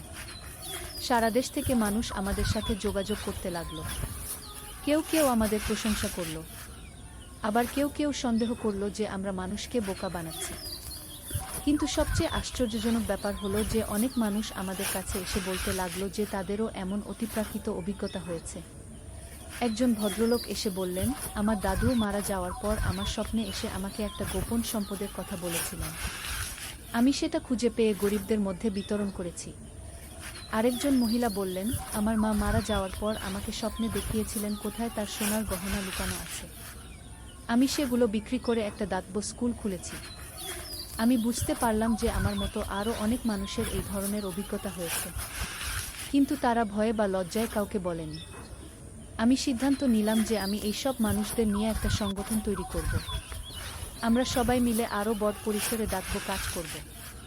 আমি অতিপ্রাকৃত দাতব্য সংগঠন নামে একটা নতুন প্রতিষ্ঠান তৈরি করলাম। যেসব মানুষের অতিপ্রাকৃত অভিজ্ঞতার মাধ্যমে দাতব্য কাজ শুরু হয়েছে তারা সবাই এই সংগঠনের সদস্য হলো। আমরা মিলে একটা বড় নেটওয়ার্ক তৈরি করলাম। সারা বাংলাদেশে আমাদের শাখা খুললাম। কিন্তু আমাদের কাজ যত বাড়তে লাগলো ততই অদ্ভুত সব ঘটনা ঘটতে লাগলো। আমাদের এক সদস্য জানালো যে তার স্বপ্নে একজন সাধু এসে বলেছেন যে বরিশালের একটা পুরানো মন্দিরে অনেক সোনা লুকানো আছে। আমরা সেই মন্দিরে গিয়ে খোঁজ করলাম। সত্যিই সেখানে অনেক সোনার মূর্তি পেলাম। আরেকজন সদস্য বলল যে তার দাদি স্বপ্নে এসে সিলেটের একটা জায়গার কথা বলেছেন যেখানে পুরানো মুদ্রা লুকানো আছে। আমরা সেখানেও গিয়ে সেই মুদ্রা পেলাম। এইভাবে আমরা বিভিন্ন জায়গা থেকে অনেক লুকানো সম্পদ উদ্ধার করলাম। আর সেই সব সম্পদ বিক্রি করে আমরা আমাদের দাতব্য কাজ আরও বিস্তৃত করলাম। কিন্তু এই সময় একটা বড় সমস্যা দেখা দিল। সরকার আমাদের কাজকর্ম নিয়ে সন্দেহ করতে শুরু করল। তারা ভাবল যে আমরা হয়তো পুরাতত্ত্ব নিদর্শন চুরি করছি। তারা আমাদের কয়েকটা সম্পদ জব্দ করল এবং তদন্ত শুরু করল। আমি খুবই চিন্তিত হয়ে পড়লাম। আমি ভাবলাম হয়তো আমাদের কাজ এখানেই শেষ হয়ে যাবে। কিন্তু সেই রাতে আমি আবার অর্জুনের স্বপ্ন দেখলাম। সে বলল, প্রিয়াঙ্কা, চিন্তা করো না, আমি তোমাদের রক্ষা করব। তুমি শুধু সত্য কথা বলো। পরের দিন তদন্তকারী কর্মকর্তারা আমার সাথে দেখা করল। আমি তাদের কাছে সব সত্য কথা বললাম। প্রথমে তারা বিশ্বাস করতে চাইল না, কিন্তু যখন আমি তাদের সব প্রমাণ দেখালাম তখন তারা অবাক হয়ে গেল। তদন্তকারী একজন কর্মকর্তা বললেন, আমি এইরকম অদ্ভুত কেস আগে কখনো দেখিনি। কিন্তু আপনার সব কাগজপত্র ঠিক আছে এবং আপনার দাতব্য কাজও সত্যিকারের। তারা আমাদের বিরুদ্ধে সব অভিযোগ প্রত্যাহার করে নিল। এই ঘটনার পর আমাদের সংগঠনের আরও খ্যাতি বাড়ল। বিদেশ থেকেও মানুষ আমাদের দেখতে আসতে লাগল। একদল জাপানি গবেষক এসে আমাদের অতিপ্রাকৃত অভিজ্ঞতা নিয়ে গবেষণা করতে চাইল। তারা বলল, জাপানেও এইরকম ঘটনা হয়। আমরা এটা নিয়ে একটা আন্তর্জাতিক গবেষণা প্রকল্প শুরু করতে চাই। আমি তাদের সাথে সহযোগিতা করতে রাজি হলাম। এখন আমাদের কাজ আন্তর্জাতিক পর্যায়ে পৌঁছে গেছে। বিভিন্ন দেশের বিশ্ববিদ্যালয় আমাদের অভিজ্ঞতা নিয়ে গবেষণা করছে। কিন্তু আমার কাছে সবচেয়ে গুরুত্বপূর্ণ বিষয় হচ্ছে যে আমরা হাজারো মানুষের জীবনে ইতিবাচক পরিবর্তন আনতে পেরেছি। আজ পর্যন্ত আমাদের সংগঠনের মাধ্যমে প্রায় 1 লক্ষ মানুষ উপকৃত হয়েছে। আমাদের 50টা স্কুল, 30টা হাসপাতাল, 20টা এতিমখানা এবং 10টা বৃদ্ধাশ্রম আছে। আর এই সব কিছু শুরু হয়েছিল সেই ঝড়ের রাতে অর্জুনের সাথে আমার দেখা থেকে। আমি প্রায়ই ভাবি যে অর্জুন কি শুধুই একটা আত্মা ছিল, নাকি সে ছিল আল্লাহর পাঠানো একজন ফেরেশতা যে আমাকে সঠিক পথ দেখিয়েছে। আমি জানি না উত্তর কি, কিন্তু আমি জানি যে তার মাধ্যমে আমি জীবনের প্রকৃত অর্থ খুঁজে পেয়েছি। আজও যখন কোনো কঠিন সিদ্ধান্ত নিতে হয় তখন আমি অর্জুনের কথা মনে করি। আমার মনে হয় সে আমাকে সঠিক পথ দেখিয়ে দেয়। গত সপ্তাহে আমাদের সংগঠনের বার্ষিক সভা হয়েছিল। সেখানে আমাদের সব সদস্যরা একসাথে হয়েছিল। সবার গল্প শুনে আমি বুঝতে পারলাম যে অতিপ্রাকৃত শক্তি আমাদের সবাইকে একই উদ্দেশ্যে ব্যবহার করছে, মানুষের সেবা। আমাদের এক সদস্য বলল, মনে হয় আমাদের সবার পূর্বপুরুষরা স্বর্গ থেকে আমাদের দিয়ে এই কাজ করাচ্ছেন। আমি তার কথায় সহমত পোষণ করি। আমাদের আরেক সদস্য বলল, আমরা হচ্ছি পৃথিবী এবং স্বর্গের মধ্যে একটা যোগসূত্র। আমাদের মাধ্যমে মৃত আত্মারা জীবিত মানুষদের সাহায্য করছে। এই কথাটা আমার কাছে খুবই যুক্তিসঙ্গত মনে হলো। আমি ভাবলাম হয়তো এটাই জীবনের সত্য। মৃত্যুর পরেও যারা ভালো কাজ করে গেছে তারা তাদের বংশধরদের মাধ্যমে ভালো কাজ অব্যাহত রাখে। আর আমাদের মতো মানুষরা হচ্ছে সেই মাধ্যম। কিন্তু এই সব ভাবনার মধ্যেও আমার জীবনে নতুন নতুন ঘটনা ঘটতেই থাকে। গত মাসে আমি আরেকটা অদ্ভুত স্বপ্ন দেখলাম। এইবার অর্জুনের সাথে সাথে আরও কয়েকজন আত্মা আমার স্বপ্নে এসেছে। তারা বলে যে বাংলাদেশের বিভিন্ন জায়গায় আরও অনেক লুকানো সম্পদ আছে যেগুলো বিভিন্ন সময়ে ভালো মানুষরা গরিবদের জন্য রেখে গেছে। তারা চায় আমি সেই সব সম্পদ খুঁজে বের করি এবং সেগুলো দিয়ে আরও বেশি মানুষের সেবা করি। আমি এই নতুন চ্যালেঞ্জ গ্রহণ করার সিদ্ধান্ত নিয়েছি। আমি আমাদের সংগঠনের সদস্যদের নিয়ে একটা বিশেষ দল তৈরি করেছি। আমরা এখন সারা বাংলাদেশে এইসব গোপন সম্পদ খোঁজার কাজ শুরু করেছি। আমাদের দলের নাম দিয়েছি আত্মার বার্তাবাহক। আমি বিশ্বাস করি যে আগামী কয়েক বছরে আমরা আরও অনেক সম্পদ খুঁজে পাব এবং আরও অনেক মানুষের সেবা করতে পারব। আর অর্জুন এবং তার মতো আরও অনেক আত্মা আমাদের পথ দেখাতে থাকবে। আমার জীবনের এই অবিশ্বাস্য যাত্রা এখনও শেষ হয়নি। প্রতিদিন নতুন নতুন অভিজ্ঞতা হচ্ছে, নতুন নতুন চ্যালেঞ্জ আসছে। কিন্তু আমি ভয় পাচ্ছি না, কারণ আমি জানি অর্জুন এবং তার মতো অনেক আত্মা আমার সাথে আছে। তারা আমাকে শক্তি দেয়, সাহস দেয় এবং সঠিক পথ দেখায়। আর আমি তাদের আস্থার যোগ্য হওয়ার জন্য প্রতিদিন চেষ্টা করে যাচ্ছি। এই যে আমার জীবনের এই অবিশ্বাস্য কিন্তু সত্য গল্প। একটা গল্প যা প্রমাণ করে যে জীবন এবং মৃত্যুর মধ্যে একটা গভীর সংযোগ আছে। একটা গল্প যা দেখায় যে ভালোবাসা এবং দয়া কখনো মরে না। আর একটা গল্প যা শেখায় যে জীবনের প্রকৃত সার্থকতা অন্যের সেবায়। আমি জানি অনেকেই আমার এই গল্প শুনে সন্দেহ করবে, কিন্তু যারা মন খুলে শুনবে তারা হয়তো বুঝতে পারবে যে এই জগতে অনেক রহস্য আছে যার ব্যাখ্যা আমাদের জানা নেই। আর সেই রহস্যের মধ্যে দিয়েই হয়তো আল্লাহ আমাদের দিয়ে ভালো কাজ করান। আমার গল্প এখানেই শেষ, কিন্তু আমার জীবনের যাত্রা অব্যাহত আছে। প্রতিদিন নতুন সূর্যের সাথে আমি নতুন করে মানুষের সেবায় লেগে যাই। আর প্রতিদিন রাতে ঘুমানোর আগে আমি অর্জুনকে ধন্যবাদ দিই যে সে আমাকে জীবনের এই সুন্দর পথ দেখিয়েছে। হয়তো একদিন আমিও মারা যাব, কিন্তু আমি আশা করি আমার আত্মাও অর্জুনের মতো কোনো ভালো মানুষকে সাহায্য করবে। এইভাবেই চলতে থাকবে ভালো কাজের এই অন্তহীন ধারা। আর এইভাবেই পৃথিবী হয়ে উঠবে আরও সুন্দর, আরও মানবিক। ঝড়ের রাতে বিদ্যুৎ চলে গেছে। ছেলে মোমবাতি জ্বালিয়ে এনেছে। দুজনে বসে আছি ড্রয়িং রুমে। হঠাৎ জোরে বৃষ্টি শুরু হলো। আমি ভয় পেয়ে তার পাশে বসলাম। সে আমার হাত ধরে বলল, মা, ভয় পেও না, মোমবাতির আলো তার মুখ দেখা যাচ্ছে। এমন নিস্তব্ধতায় সে বলল, মা, এই অন্ধকারে তোমাকে আরও সুন্দর লাগছে। আমি অবাক হয়ে তাকালাম। সে আমার কাছে আরও কাছে এল। বলল, মা, তুমি জানো আমি রাতের পর রাত তোমার কথা ভেবে জেগে থাকি, বাইরে বজ্রপাতের শব্দ। সে আমার কানে কানে বলল, মা, আমি তোমাকে একজন পুরুষের মতো ভালোবাসি। শুধু ছেলে হিসেবে নয়। মোমবাতির মোম গলে টেবিলে পড়তে লাগল। আমি উঠে যেতে চাইলে সে আমার হাত ধরে রাখল। বলল, মা, আমি তোমাকে আমার স্ত্রী হিসেবে চাই। এই অন্ধকারে আমরা নতুন আলো জ্বালাই। বাইরের বৃষ্টির শব্দে তার কথা মিশে যাচ্ছিল। সে আরও বলল, মা, বিদ্যুৎ আসুক বা না আসুক, তুমি আমার জীবনের আলো। রাত গভীর হতে থাকে। আমরা দুজন একসাথে অন্ধকারে বসে আছি। তার হাত আমার হাতের উপর এখনো রয়েছে। এই গল্পটি সম্পূর্ণ শুনলে আপনাদের পানি অটোমেটিক বের হয়ে যাবে। সো যত দ্রুত সম্ভব হাতের কাছে টিস্যু নিয়ে বসে পড়ুন।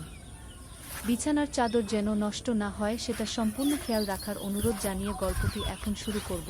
তার আগে সর্বশেষ অনুরোধ, দয়া করে এমন পানি বের করার গল্প নিয়মিত শুনতে আমাদের চ্যানেলটি সকলেই সাবস্ক্রাইব করুন। ধন্যবাদ। হ্যালো বন্ধুরা, আমার নাম প্রিয়াঙ্কা সেন। আমার বয়স 39 বছর। আমার স্বামীর নাম রাহুল সেন, বয়স 52 বছর। আমাদের 2 সন্তান, সুমিত আর নিহারিকা। সুমিত 21 বছর বয়সী, ইউনিভার্সিটিতে পড়ে। নিহারিকা 14 বছর বয়সী, হাই স্কুলে যায়। আজকের রাতটা কিন্তু অন্যরকম ছিল। ঝড়ে বিদ্যুৎ চলে যাওয়ার পর সুমিত মোমবাতি নিয়ে এসেছিল। আমরা দুজনে ড্রয়িং রুমে বসে আছি। হঠাৎ করে প্রচণ্ড বৃষ্টি শুরু হলো। আমি একটু ভয় পেয়ে সুমিতের পাশে বসলাম। সে আমার হাত ধরে বলল, মা, ভয় পেও না, মোমবাতির নরম আলো তার মুখটা দেখা যাচ্ছিল। এমন নিস্তব্ধতায় সে বলল, মা, এই অন্ধকারে তোমাকে আরও সুন্দর লাগছে। আমি অবাক হয়ে তার দিকে তাকালাম। সে আমার আরও কাছে এসে বসল। বলল, মা, তুমি জানো আমি রাতের পর রাত তোমার কথা ভেবে জেগে থাকি, বাইরে বজ্রপাতের প্রচণ্ড শব্দ হচ্ছিল। সে আমার কানের কাছে এসে বলল, মা, আমি তোমাকে একজন পুরুষের মতো ভালোবাসি, শুধু ছেলে হিসেবে নয়। মোমবাতির মোম গলে গলে টেবিলের উপর পড়তে লাগল। আমি উঠে যেতে চাইলাম, কিন্তু সে আমার হাত শক্ত করে ধরে রাখল। বলল, মা, আমি তোমাকে আমার স্ত্রী হিসেবে চাই। এই অন্ধকারে আমরা নতুন আলো জ্বালাই। বাইরের বৃষ্টির শব্দের সাথে তার কথা মিশে যাচ্ছিল। সে আরও বলল, মা, বিদ্যুৎ আসুক বা না আসুক, তুমি আমার জীবনের আলো। রাত আরও গভীর হতে থাকল। আমরা দুজন একসাথে অন্ধকারে বসে আছি। তার হাত এখনো আমার হাতের উপরে রয়েছে। কিন্তু হঠাৎ করেই আমি বুঝতে পারলাম যে এই পুরো পরিস্থিতিটাই অদ্ভুত লাগছে। সুমিত আমার সাথে এমন কথা বলছে কেন? তার আচরণ এত অস্বাভাবিক কেন?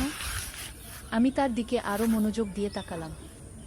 মোমবাতির আলো তার মুখের অভিব্যক্তি দেখতে চেষ্টা করলাম, কিন্তু যেটা আমি দেখলাম সেটা আমাকে আতঙ্কিত করে তুলল। সুমিতের চোখ দুটো একদম ভিন্নরকম লাগছিল। সেগুলো যেন কোনো অদ্ভুত আলো জ্বলজ্বল করছে। আর তার মুখে একটা অদ্ভুত হাসি। এই হাসিটা আমি আগে কখনো দেখিনি। এমনকি তার গলার স্বরটাও একটু ভিন্নরকম লাগছিল। আমি ভাবলাম হয়তো আমার মনের ভুল।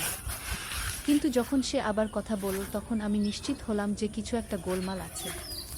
সে বলল, মা, তুমি কি জানো আমি আসলে কে? আমি ভয় পেয়ে গিয়ে জিজ্ঞেস করলাম, মানে? তুমি সুমিত, আমার ছেলে। সে হেসে বলল, না মা, আমি সুমিত নই। আমি অন্য কেউ। আমার বুকের ভিতরে একটা ঠান্ডা স্রোত বয়ে গেল। আমি কাঁপতে কাঁপতে জিজ্ঞেস করলাম, তুমি কে? সুমিত কোথায়? সে আরও কাছে এসে বলল, আমি এই বাড়ির আগের মালিকের ছেলে। আমার নাম অর্জুন। আমি 25 বছর আগে মারা গেছি, কিন্তু আজকের এই ঝড়ের রাতে আমি ফিরে এসেছি। আমি চিৎকার করে উঠতে যাচ্ছিলাম, কিন্তু সে আমার মুখ চেপে ধরল। বলল, চিৎকার করো না, আমি তোমার কোনো ক্ষতি করব না, আমি শুধু তোমার সাথে কথা বলতে চাই। আমি তার হাত সরিয়ে দিয়ে জিজ্ঞেস করলাম, আমার সুমিত কোথায়? তুমি তার সাথে কি করেছ? অর্জুন বলল, সুমিত ঠিক আছে, সে ঘুমিয়ে আছে তার রুমে। আমি শুধু তার শরীর ব্যবহার করেছি তোমার সাথে কথা বলার জন্য। আমি ভাবলাম, এইসব কি হচ্ছে? এটা কি সম্ভব? একজন মৃত মানুষ কি সত্যিই জীবিত মানুষের শরীর দখল করতে পারে? অর্জুন আমার মনের কথা বুঝতে পেরে বলল, হ্যাঁ, এটা সম্ভব, বিশেষ করে এমন ঝড়ের রাতে যখন প্রকৃতির শক্তি খুবই প্রবল থাকে। আমি অনেক বছর ধরে এই সুযোগের অপেক্ষায় ছিলাম। আমি কাঁপতে কাঁপতে জিজ্ঞেস করলাম, তুমি কেন এসেছ? তুমি আমার কাছে কি চাও? অর্জুন গভীর দীর্ঘশ্বাস ফেলে বলল, আমি তোমাকে একটা গুরুত্বপূর্ণ কথা বলতে এসেছি। এই বাড়িতে একটা বিরাট ধনসম্পদ লুকিয়ে রাখা আছে। আমার বাবা সেটা লুকিয়ে রেখেছিলেন যুদ্ধের সময়। আমি অবিশ্বাসের সাথে জিজ্ঞেস করলাম, ধনসম্পদ কোথায়? অর্জুন বলল, আমাদের বাড়ির নিচে একটা গোপন কক্ষ আছে। সেখানে সোনা, রূপা, হীরা জহর, পুরানো মুদ্রা আর অনেক মূল্যবান জিনিস রয়েছে। আমার বাবা যুদ্ধে মারা যাওয়ার আগে আমাকে সেই জায়গাটার কথা বলেছিলেন, কিন্তু আমিও অল্প বয়সে মারা গিয়েছিলাম, তাই কোনোদিন সেই ধনসম্পদ উদ্ধার করতে পারিনি। আমার মাথা ঘুরতে লাগলো। এই সব কিছু কি সত্যি হতে পারে, নাকি এটা কোনো স্বপ্ন? অর্জুন আমার হাত ধরে বলল, প্রিয়াঙ্কা, তুমি এই বাড়ির নতুন মালিক, তুমিই সেই ধনসম্পদের উত্তরাধিকার। আমি চাই তুমি সেটা খুঁজে বের করো। আমি জিজ্ঞেস করলাম, কিন্তু কেন? তুমি কেন আমাকে সাহায্য করতে চাও? অর্জুন বলল, কারণ আমি জানি তুমি একজন ভালো মানুষ। তুমি সেই টাকা ভালো কাজে ব্যবহার করবে, আর আমার আত্মাও শান্তি পাবে। হঠাৎ করে বাইরে আরো জোরে বজ্রপাত হলো, আর সেই সাথে বিদ্যুৎ ফিরে এলো। বাতি জ্বলে উঠল। আমি দেখলাম সুমিত আমার সামনে বসে আছে, কিন্তু তার চোখমুখ আগের মতোই স্বাভাবিক। সে বলল, মা, কি হলো? তুমি এত ঘেমে গেছো কেন? আর এত কাঁপছো কেন? আমি বুঝতে পারলাম অর্জুন চলে গেছে। সুমিত আবার নিজের মতো হয়ে গেছে। সুমিত জিজ্ঞেস করল, মা, আমার কিছু মনে নেই? বিদ্যুৎ চলে যাওয়ার পর আমি মোমবাতি এনেছিলাম, তারপর মনে হয় আমি ঘুমিয়ে পড়েছিলাম। আমি বুঝলাম যে সুমিত সত্যিই কিছুই জানে না যা ঘটেছে। অর্জুন তার শরীর ব্যবহার করার সময় সে অজ্ঞান ছিল। আমি সুমিতকে বললাম, কিছু না বাবা, তুমি ঘরে গিয়ে ঘুমাও। সুমিত চলে যাওয়ার পর আমি একা বসে ভাবতে লাগলাম, এই সব কিছু কি সত্যিই ঘটেছে, নাকি এটা আমার কল্পনা? কিন্তু এত বিস্তারিত এবং বাস্তব লাগছিল যে কল্পনা হতে পারে না। আমি ভাবলাম, অর্জুন যে গোপন কক্ষের কথা বলেছে সেটা কি সত্যিই আছে? যদি থাকে তাহলে সেটা কোথায়? কিভাবে খুঁজে বের করব? পরের দিন সকালে আমি রাহুলকে কিছুই বললাম না। তাকে বললে সে আমাকে পাগল ভাবত। কিন্তু আমি ঠিক করলাম যে আমি এই রহস্যের সমাধান করবই। দুপুরবেলা যখন সবাই বাইরে গিয়েছে তখন আমি বাড়িটা খুঁটিয়ে খুঁটিয়ে দেখতে লাগলাম। আমি খুঁজতে লাগলাম কোথায় কোনো গোপন দরজা বা লুকানো জায়গা আছে কিনা। আমি স্টোর রুম, বেসমেন্ট, এমনকি বাগানেও খুঁজলাম, কিন্তু কিছুই পেলাম না। সন্ধ্যাবেলা যখন আমি হতাশ হয়ে বসে আছি তখন হঠাৎ আমার মনে একটা কথা এলো। অর্জুন বলেছিল যে গোপন কক্ষটা বাড়ির নিচে আছে, কিন্তু আমাদের বাড়িতে তো কোনো বেসমেন্ট নেই।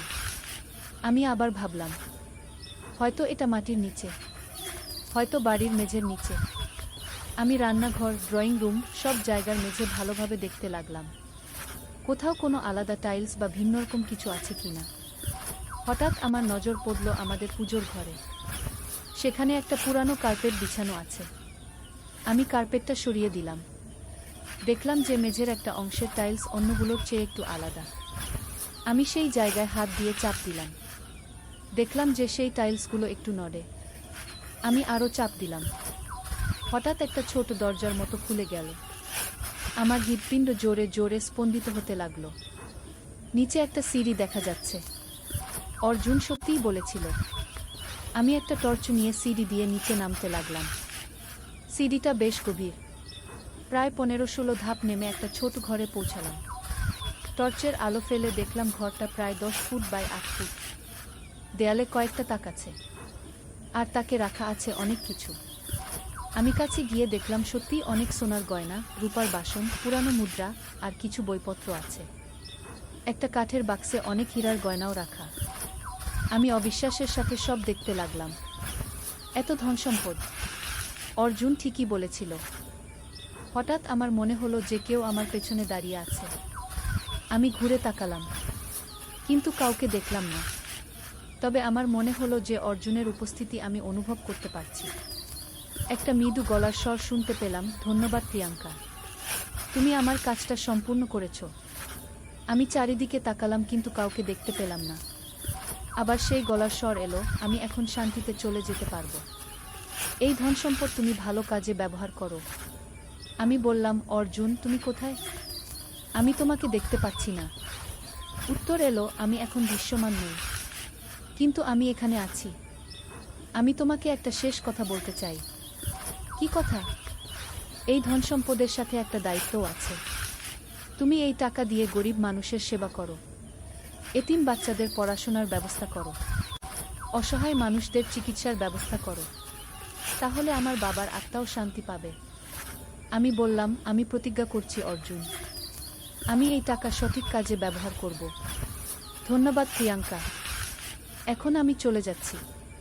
তুমি ভালো থেকো। আমি আর কোনো আওয়াজ শুনতে পেলাম না। বুঝলাম অর্জুন চলে গেছে। আমি সব ধনসম্পদ দেখে তার একটা তালিকা করলাম। সত্যি অনেক মূল্যবান জিনিস। এই সব বিক্রি করলে অনেক টাকা হবে। আমি ঠিক করলাম যে আমি রাহুলকে সব কিছু বলবো। তাকে ছাড়া এত বড় সিদ্ধান্ত নিতে পারবো না। সন্ধেবেলা রাহুল বাড়ি ফিরলে আমি তাকে সব কিছু খুলে বললাম। প্রথমে সে বিশ্বাস করতে চাইল না, কিন্তু যখন আমি তাকে গোপন ঘরটা দেখালাম তখন সে অবাক হয়ে গেল। রাহুল বলল, প্রিয়াঙ্কা, এটা অবিশ্বাস্য, কিন্তু যেহেতু আমরা এই ধনসম্পদ পেয়েছি তাহলে আমাদের দায়িত্ব আছে এটা সঠিক কাজে ব্যবহার করার। আমি খুশি হলাম যে রাহুল আমার কথা বিশ্বাস করেছে এবং আমার মতোই ভাবছে। আমরা ঠিক করলাম যে আমরা এই ধনসম্পদ দিয়ে একটা দাতব্য সংস্থা খুলব, এতিম বাচ্চাদের জন্য একটা স্কুল করব। গরিব নদীর ধারে সেই গা। প্রথম অধ্যায়, শুরুজাত। পদ্মা নদীর ধারে একটা ছোট্ট গ্রাম ছিল, নাম তার রূপসী গ্রাম। গ্রামের নাম শুনলেই মনে হতো কত সুন্দর হবে। আর সত্যিই গ্রামটা ছিল অপূর্ব সুন্দর। সবুজ ধানক্ষেত, নারিকেল আর সুপারি গাছের সারি, আর নদীর শীতল হাওয়া, সব মিলিয়ে এক স্বর্গের মতো জায়গা। এই গ্রামেই থাকতো একটা ছেলে, নাম তার আলম। বয়স তখন 17 কি 18 হবে। ফর্সা রং, লম্বা চুল, আর চোখে একটা স্বপ্ন, বড় হয়ে সে লেখক হবে। প্রতিদিন সন্ধ্যায় নদীর ধারে বসে সে লিখত তার ডায়েরিতে। কখনো কবিতা, কখনো গল্প, কখনো শুধু মনের কথা। আলমের বাবা মোক্তার সাহেব ছিলেন গ্রামের স্কুলের প্রধান শিক্ষক। মা রহিমা বেগম ছিলেন একজন নরম মনের মহিলা, যিনি সবসময় সবার জন্য রান্না করতেন। তাদের ছোট্ট টিনের চালের বাড়িটা ছিল গ্রামের মাঝখানে। আলমের একটা ছোট বোন ছিল, সামিয়া। বয়স তার 10 বছর। চঞ্চল, দুষ্টু, কিন্তু খুব মিষ্টি। সে সবসময় ভাইয়ের পিছন পিছন ঘুরত। ভাইয়া, আমাকে নিয়ে চলো না। এই ছিল তার প্রিয় সংলাপ। দ্বিতীয় অধ্যায়, নতুন প্রতিবেশী। একদিন গ্রামে নতুন একটা পরিবার এলো। তারা ঢাকা থেকে এসেছিল। বাবা একজন সরকারি চাকরিজীবী, বদলি হয়ে এই উপজেলায় এসেছেন। তাদের সাথে ছিল একটা মেয়ে, নাম তার তানিয়া। তানিয়া ছিল আলমের সমবয়সী। লম্বা চুল, বড় বড় চোখ, আর মুখে সবসময় একটা হাসি। সে ছিল খুবই পড়ুয়া। বই পড়তে তার খুব ভালো লাগত। প্রথম দিন যখন সে গ্রামের স্কুলে ভর্তি হলো, তখন সবাই অবাক হয়ে তাকে দেখছিল। শহুরে মেয়ে, কিন্তু কোনো অহংকার নেই। আলম আর তানিয়ার প্রথম দেখা হয়েছিল স্কুলের লাইব্রেরিতে। দুজনেই একই বই খুঁজছিল, রবীন্দ্রনাথের গোড়াগি। তুমিও রবীন্দ্রনাথ পড়ো? আলম জিজ্ঞেস করেছিল। হ্যাঁ, আমার খুব প্রিয়। তুমি? তানিয়া হেসে জবাব দিয়েছিল। সেই থেকে তাদের বন্ধুত্ব শুরু। প্রতিদিন স্কুলে, লাইব্রেরিতে, আর কখনো কখনো নদীর ধারে বসে তারা গল্প করত। সাহিত্য নিয়ে, জীবন নিয়ে, স্বপ্ন নিয়ে। তৃতীয় অধ্যায়, স্বপ্নের কথা। একদিন সন্ধ্যায় নদীর ধারে বসে আলম তানিয়াকে বলল, জানো, আমি বড় হয়ে লেখক হতে চাই। এমন গল্প লিখব যেগুলো মানুষের মন ছুঁয়ে যাবে। তানিয়া মৃদু হেসে বলল, তুমি পারবে। তোমার লেখার হাত খুব ভালো। তুমি যা লিখো তাতে আন্তরিকতা আছে কি? তুমি কি হতে চাও? আলম জিজ্ঞেস করল। আমি শিক্ষিকা হতে চাই। গ্রামের মেয়েদের পড়াতে চাই। দেখো না, এখানে কত মেয়ে স্কুলেই যায় না। আমি চাই সবাই পড়াশোনা করুক। তানিয়ার কথা শুনে আলম অবাক হল। এতটা সরল, এতটা নিঃস্বার্থ স্বপ্ন। তুমি সত্যিই অসাধারণ, আলম বলল। তানিয়া লজ্জা পেয়ে বলল, আরে না, আমি সাধারণ। তবে হ্যাঁ, আমি মানুষের জন্য কিছু করতে চাই। সেদিন থেকে আলমের মনে তানিয়ার জন্য একটা বিশেষ জায়গা তৈরি হলো। সে বুঝতে পারছিল না এটা কি অনুভূতি, কিন্তু তানিয়াকে না দেখলে তার দিন ভালো যেত না। চতুর্থ অধ্যায়, বর্ষাকাল। বর্ষা এলো। পদ্মা নদী ফুলে ফেঁপে উঠল। চারিদিকে পানি আর পানি। স্কুল বন্ধ হয়ে গেল। বৃষ্টি থামার নাম নেই। একদিন সন্ধ্যায় আলম দেখল তানিয়া তাদের বাড়ির সামনে দাঁড়িয়ে আছে, ভিজে একদম। কি হয়েছে? এভাবে বৃষ্টিতে ভিজে আসলে কেন? আলম চিন্তিত হয়ে জিজ্ঞেস করল।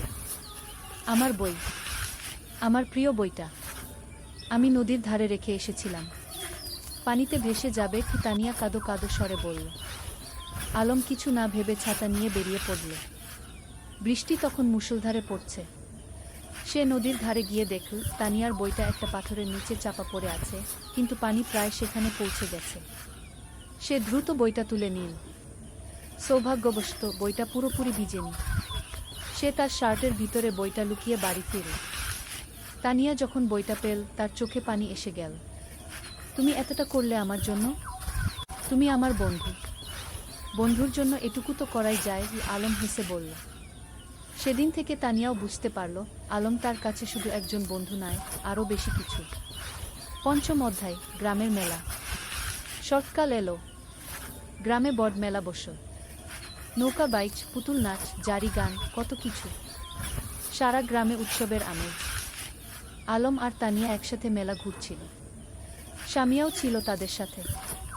সে দুষ্টুমি করে বলল, ভাইজা, তানিয়া আপু তোমার বউ হবে? আলম আর তানিয়া দুজনেই লজ্জা পেয়ে গেল। আলম স্বামীয়াকে বকা দিল, কিন্তু মনে মনে সে ভাবছিল, সত্যিই তো, তানিয়াকে ছাড়া তার জীবন অসম্পূর্ণ মনে হয়। মেলায় একটা পুতুলের দোকানে তানিয়া একটা সুন্দর পুতুল দেখে মুগ্ধ হয়ে গেল। কিন্তু দাম শুনে হতাশ হলো, 50 টাকা। তার কাছে এত টাকা ছিল না। আলম চুপি চুপি পুতুলটা কিনে নিল। মেলা শেষে যখন বাড়ি ফিরছিল, তখন সে তানিয়াকে পুতুলটা দিল। এটা তুমি আমার জন্য? তানিয়া অবাক হয়ে বলল। তুমি যেটা চেয়েছিলে সেটা তোমার হওয়া উচিত কি? আলম মৃদু হেসে বলল। তানিয়া পুতুলটা বুকে জড়িয়ে ধরল। ধন্যবাদ আলম, তুমি সত্যিই খুব ভালো। সেদিন রাতে আলম তার ডায়েরিতে লিখল, আজ আমি বুঝেছি ভালোবাসা কাকে বলে। যাকে দেখলে বুক ভরে যায়, যার জন্য নিজের সবকিছু দিয়ে দিতে ইচ্ছা করে, সেই তো ভালোবাসা। ষষ্ঠ অধ্যায়, সংকট। কিন্তু জীবন তো সবসময় সুখের থাকে না। একদিন আলমের বাবা হঠাৎ অসুস্থ হয়ে পড়লেন। ডাক্তার বলল তাকে ঢাকায় নিয়ে যেতে হবে ভালো চিকিৎসার জন্য। আলম দুশ্চিন্তায় পড়ে গেল। ঢাকায় যেতে হলে অনেক টাকা লাগবে। তাদের পরিবার তো সচ্ছল নয়। তানিয়া যখন এ খবর পেল, সে তার বাবাকে বলল। তানিয়ার বাবা একজন ভালো মানুষ ছিলেন। তিনি আলমের বাবার চিকিৎসার জন্য টাকা দিতে রাজি হলেন। না না, এভাবে আমরা নিতে পারবো না, মোক্তার সাহেব বললেন। আপনি আমার মেয়ের শিক্ষকের বাবা। আমার দায়িত্ব আপনার সেবা করা, তানিয়ার বাবা বললেন। শেষ পর্যন্ত আলমের বাবাকে ঢাকায় নিয়ে যাওয়া হলো। আলম আর তার মা তার সাথে গেল। স্বামীয়া থেকে গেল গ্রামে তানিয়াদের বাড়িতে। ঢাকায় থাকতে হলো প্রায় 1 মাস। সেই 1 মাস আলম প্রতিদিন তানিয়াকে চিঠি লিখত। মোবাইল ফোন তো তখন সবার ছিল না। চিঠি ছিল যোগাযোগের মাধ্যম। তানিয়াও প্রতিদিন চিঠির অপেক্ষায় থাকত। আলমের চিঠি পড়ে সে বুঝতে পারত আলম কতটা কষ্টে আছে, কতটা দুশ্চিন্তায় আছে। সে নিজেও আলমের জন্য দোয়া করত। সপ্তম অধ্যায়, ফিরে আসা। অবশেষে মোক্তার সাহেব সুস্থ হয়ে উঠলেন। ডাক্তার বললেন এখন তিনি বাড়ি যেতে পারবেন, কিন্তু সতর্ক থাকতে হবে।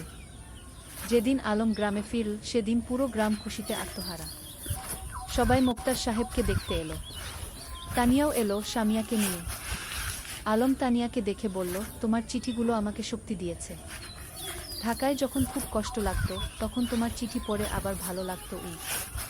আমি জানতাম তুমি ফিরে আসবে। আমি বিশ্বাস রাখিনি, হারাইনি। তানিয়া মৃদু হেসে বলল। সেদিন বিকেলে নদীর ধারে বসে আলম তানিয়াকে বলল, তানিয়া, আমি তোমাকে কিছু বলতে চাই।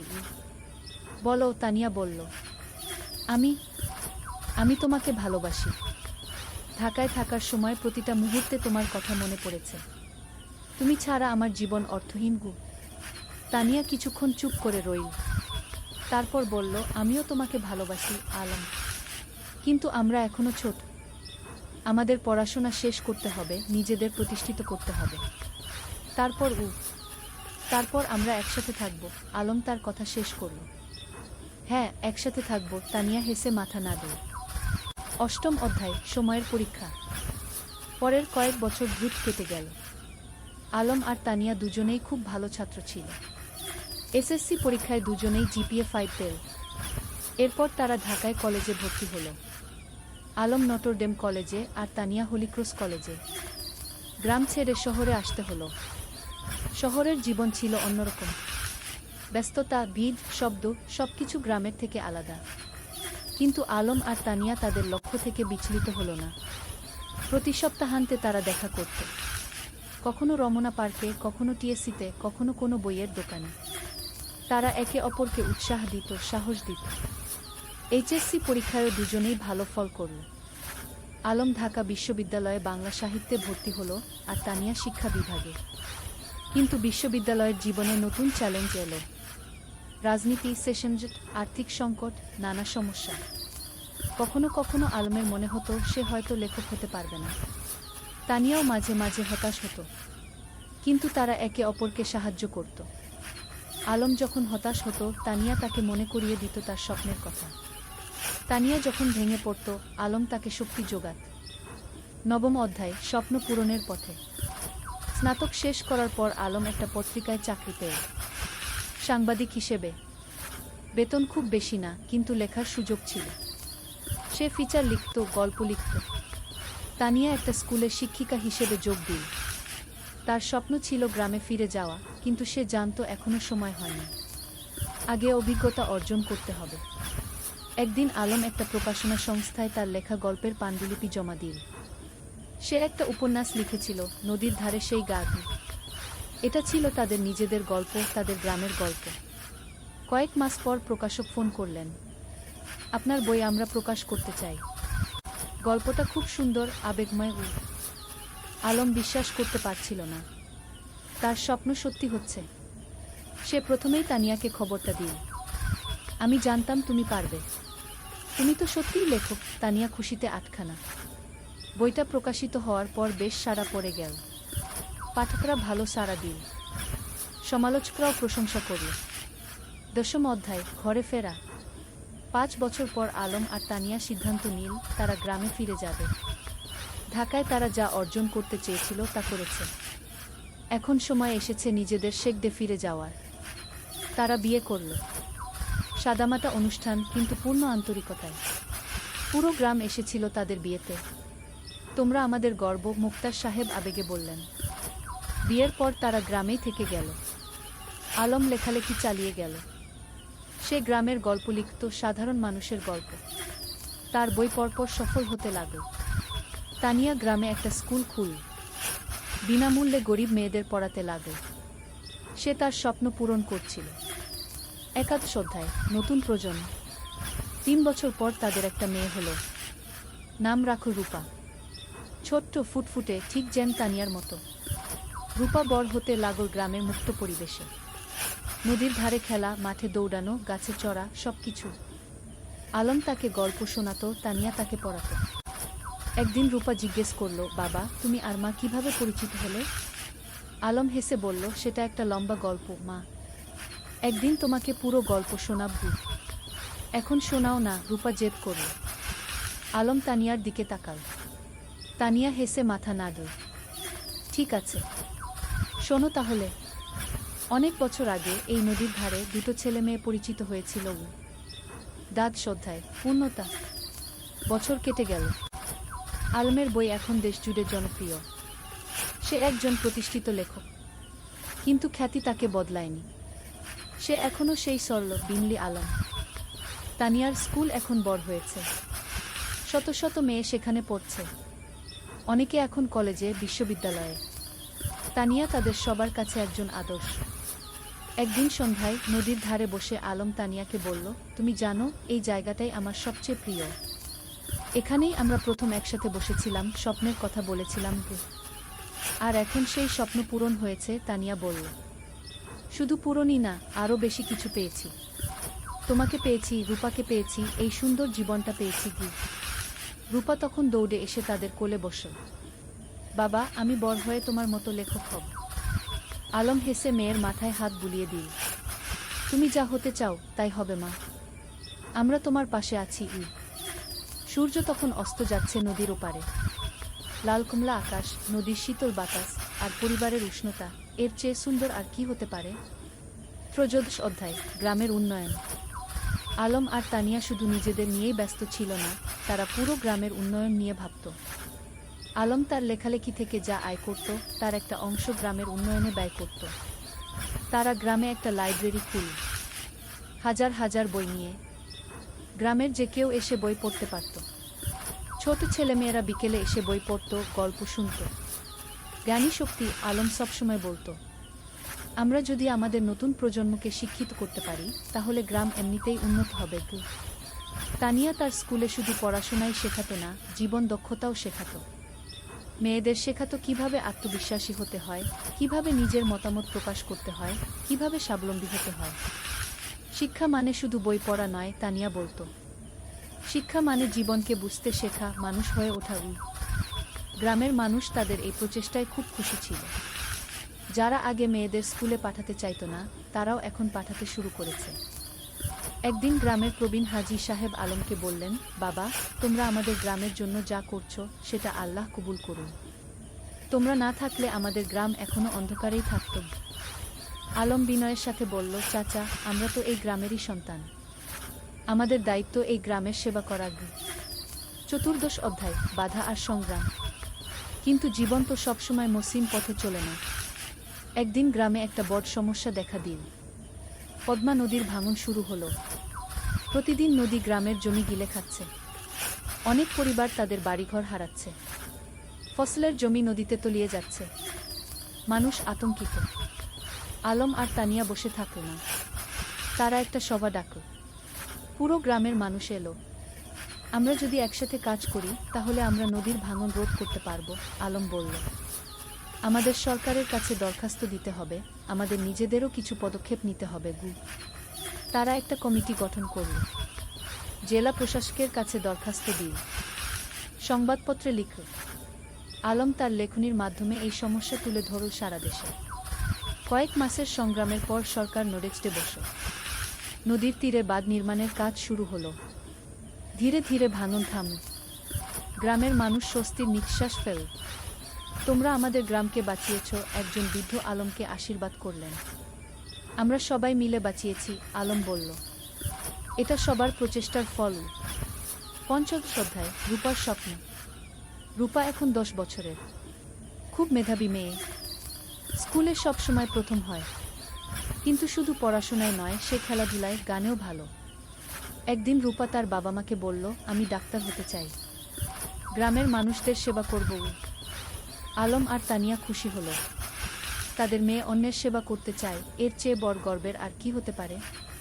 তুমি যা হতে চাও আমরা তোমাকে সাহায্য করব, তানিয়া বলল। কিন্তু রূপার একটা শর্ত ছিল, আমি ঢাকায় না, গ্রামেই থাকব, এখানেই পড়ব, এখানেই ডাক্তারি করব। আলম হেসে বলল, কেন মা? ঢাকায় তো ভালো সুযোগ পাবে। বাবা, তুমি আর মা যেমন গ্রামে ফিরে এসেছো, আমিও তাই চাই। গ্রামের মানুষদের সবচেয়ে বেশি সাহায্যের দরকার। এই কথা শুনে আলমের চোখে পানি এসে গেল। তার মেয়ে তার আদর্শকে ধারণ করছে। রূপা খুব পরিশ্রমী ছিল। প্রতিদিন ভোরে উঠে পড়াশোনা করত। মায়ের স্কুলে ছোটদের পড়াতে সাহায্য করত। বাবার লেখার কাজেও হাত লাগাত। রূপা, তুমি এত কাজ করো, ক্লান্ত হয়ে যাও না? তানিয়া একদিন জিজ্ঞেস করল। না মা, আমি যখন মানুষের উপকার করি তখন আমার ভালো লাগে, ক্লান্তি লাগে না, রূপা হেসে জবাব দিল। ষোড়শ অধ্যায়, পুরস্কার। আলমের লেখালেখি এখন দেশের সীমা পেরিয়ে গেছে।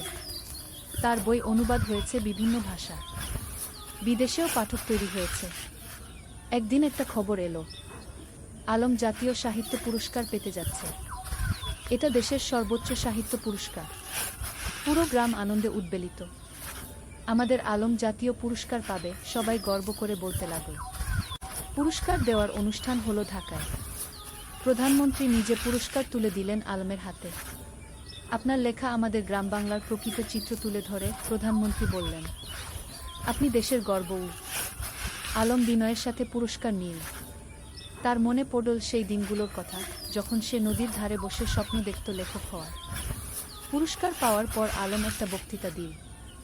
এই পুরস্কার শুধু আমার একার নয়, এটা আমার স্ত্রী তানিয়ার, আমার মেয়ে রূপার, আমার গ্রামের সব মানুষের। তারা আমাকে অনুপ্রাণিত করেছে, সাহস দিয়েছে। তানিয়ার চোখে খুশির অশ্রু। তার স্বামী এত বড় সম্মান পেল, কিন্তু তবুও সে নিজের কৃতিত্ব সবার সাথে ভাগ করে নিচ্ছে। সপ্তদশ অধ্যায়, তানিয়ার স্বীকৃতি। আলমের পুরস্কার পাওয়ার 1 বছর পর তানিয়াও একটা সম্মান পেল। সরকার তাকে সেরা শিক্ষক পুরস্কার দিল। তার স্কুল থেকে যে মেয়েরা বের হয়ে গেছে, তারা এখন বিভিন্ন ক্ষেত্রে প্রতিষ্ঠিত। কেউ ডাক্তার, কেউ ইঞ্জিনিয়ার, কেউ শিক্ষক, কেউ উদ্যোক্তা। পুরস্কার নেওয়ার সময় তানিয়া বলল, আমি শুধু বীজ বপন করেছি। এই মেয়েরাই আমার আসল পুরস্কার। তারা নিজেদের প্রতিষ্ঠিত করেছে, সমাজে অবদান রাখছে। তার স্কুলের একজন প্রাক্তন ছাত্রী, যে এখন একজন সফল ব্যবসায়ী, মঞ্চে উঠে এসে বলল, ম্যাডাম না থাকলে আমি আজ এখানে থাকতাম না।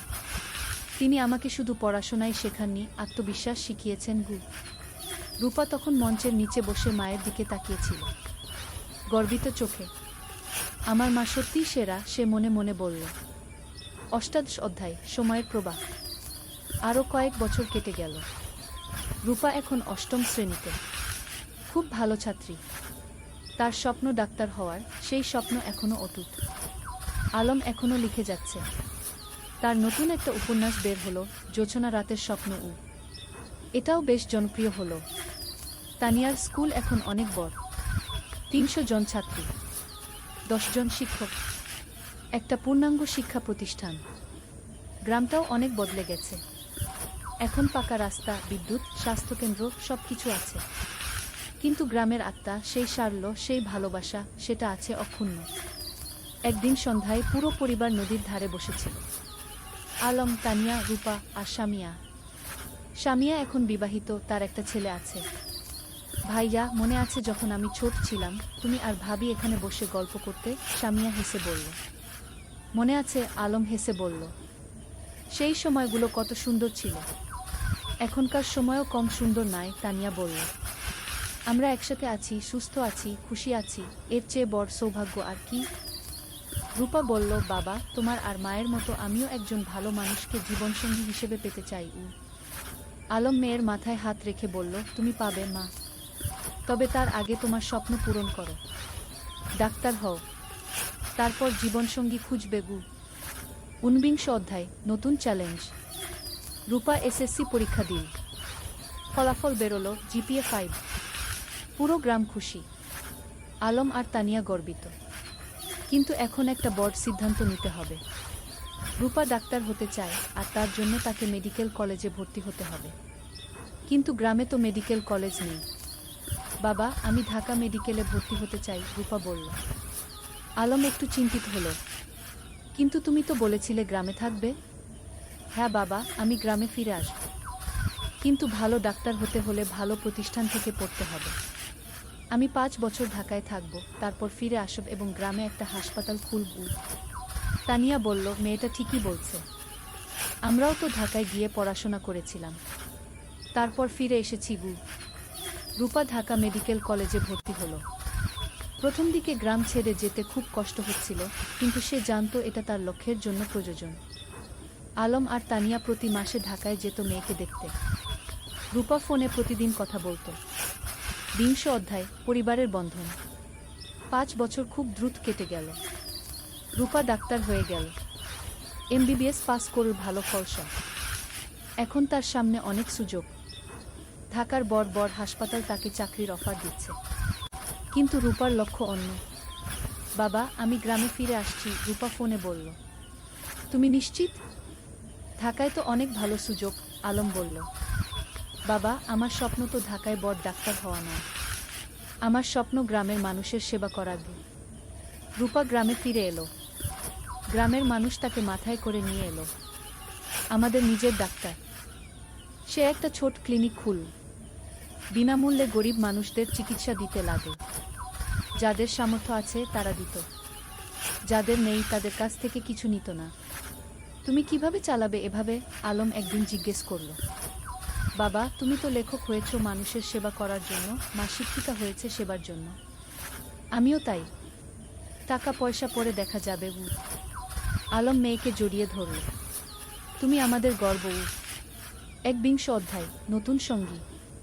রূপা যখন ক্লিনিকে ব্যস্ত তখন একদিন একজন তরুণ ডাক্তার এলো। তার নাম ফাহিম। সে ঢাকা থেকে এসেছে গ্রামাঞ্চলে স্বেচ্ছাসেবা করতে। ফাহিম আর রূপা একসাথে কাজ করতে লাগল। দুজনেই একই স্বপ্ন দেখে, গ্রামের মানুষের সেবা করা। ধীরে ধীরে তাদের মধ্যে বন্ধুত্ব হলো। তারপর সেই বন্ধুত্ব ভালোবাসায় রূপান্তরিত হলো। একদিন ফাহিম আলমের কাছে এলো। চাচা, আমি রূপাকে বিয়ে করতে চাই। আলম হেসে বলল, তুমি কি রূপাকে জিজ্ঞেস করেছ? হ্যাঁ, সে রাজি। ফাহিম লজ্জা পেয়ে বলল। তানিয়া খুশিতে আটখানা। আমার মেয়ে একজন ভালো মানুষ পেয়েছে। রূপা আর ফাহিমের বিয়ে হলো। সাদামাটা কিন্তু আন্তরিক অনুষ্ঠান। পুরো গ্রাম এসেছিল। বিয়ের পর তারা দুজন মিলে ক্লিনিক চালাতে লাগল। তারা স্বপ্ন দেখে গ্রামে একটা বড় হাসপাতাল করা। ২ অধ্যায়, ৩ প্রজন্ম। ২ বছর পর রূপার একটা ছেলে হলো। নাম রাখল আয়ান। আলম আর তানিয়া দাদা দাদি হলো। দেখো আমাদের নাতি, আলম আবেগে বলল। তানিয়া শিশুটিকে কোলে নিয়ে বলল, এই শিশু আমাদের ভবিষ্যৎ। এর জন্যই তো আমরা এত কাজ করছি। এখন বাড়িতে ৩ প্রজন্ম। আলমতানিয়া, রূপা, ফাহিম আর ছোট্ট আয়ান। প্রতিদিন সন্ধ্যায় তারা একসাথে বসে। আলম গল্প বলে, তানিয়া গান শোনায়, রূপা দিনের কাজের গল্প বলে। একদিন আয়ান যখন একটু বড় হলো, সে জিজ্ঞেস করল, দাদু তুমি কি করো? আলম হেসে বলল, আমি গল্প লিখি। না তবু আমাকে একটা গল্প বলো না? ঠিক আছে, শোনো তাহলে। অনেক বছর আগে এই নদীর ধারে আর এভাবেই চলতে থাকে জীবনের গল্প প্রজন্ম থেকে প্রজন্মে। ২৩ অধ্যায়, উত্তরাধিকার। আলম এখন ৬০ পেরিয়ে গেছে। চুলদাড়ি পেকে গেছে, কিন্তু লেখার হাত এখনো অক্ষুণ্ণ। সে এখনো প্রতিদিন লেখে। তানিয়াও এখন অবসর নিয়েছে স্কুল থেকে, কিন্তু মাঝে মাঝে যায় ছাত্রীদের সাথে দেখা করতে। একদিন আয়ান, যে এখন ৫ বছরের, দাদুকে জিজ্ঞেস করল, দাদু তুমি কত বই লিখেছ? প্রায় ২০টা, আলম বলল। আমিও বড় হয়ে লেখক হব, আয়ান বলল। রূপা হেসে বলল, তুমি যা হতে চাও তাই হবে। আলম নাতিকে কোলে নিয়ে বলল, লেখক হওয়া মানে শুধু বই লেখা নয় বাবা। লেখক হওয়া মানে মানুষের কথা বলা, সত্য বলা, ভালোবাসা ছড়িয়ে দেওয়া। আমি সব করব, আয়ান উৎসাহিত হয়ে বলল।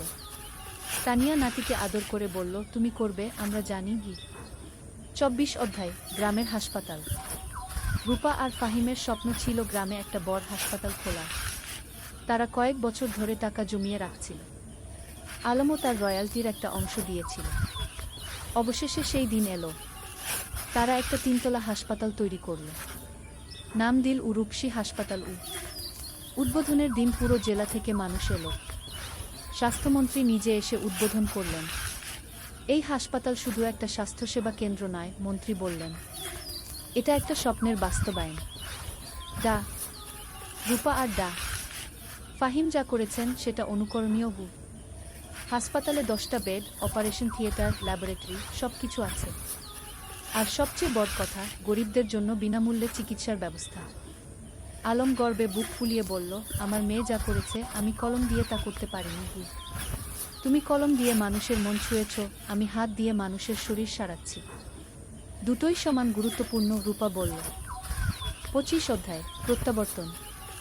একদিন গ্রামে একটা আশ্চর্য ঘটনা ঘটল।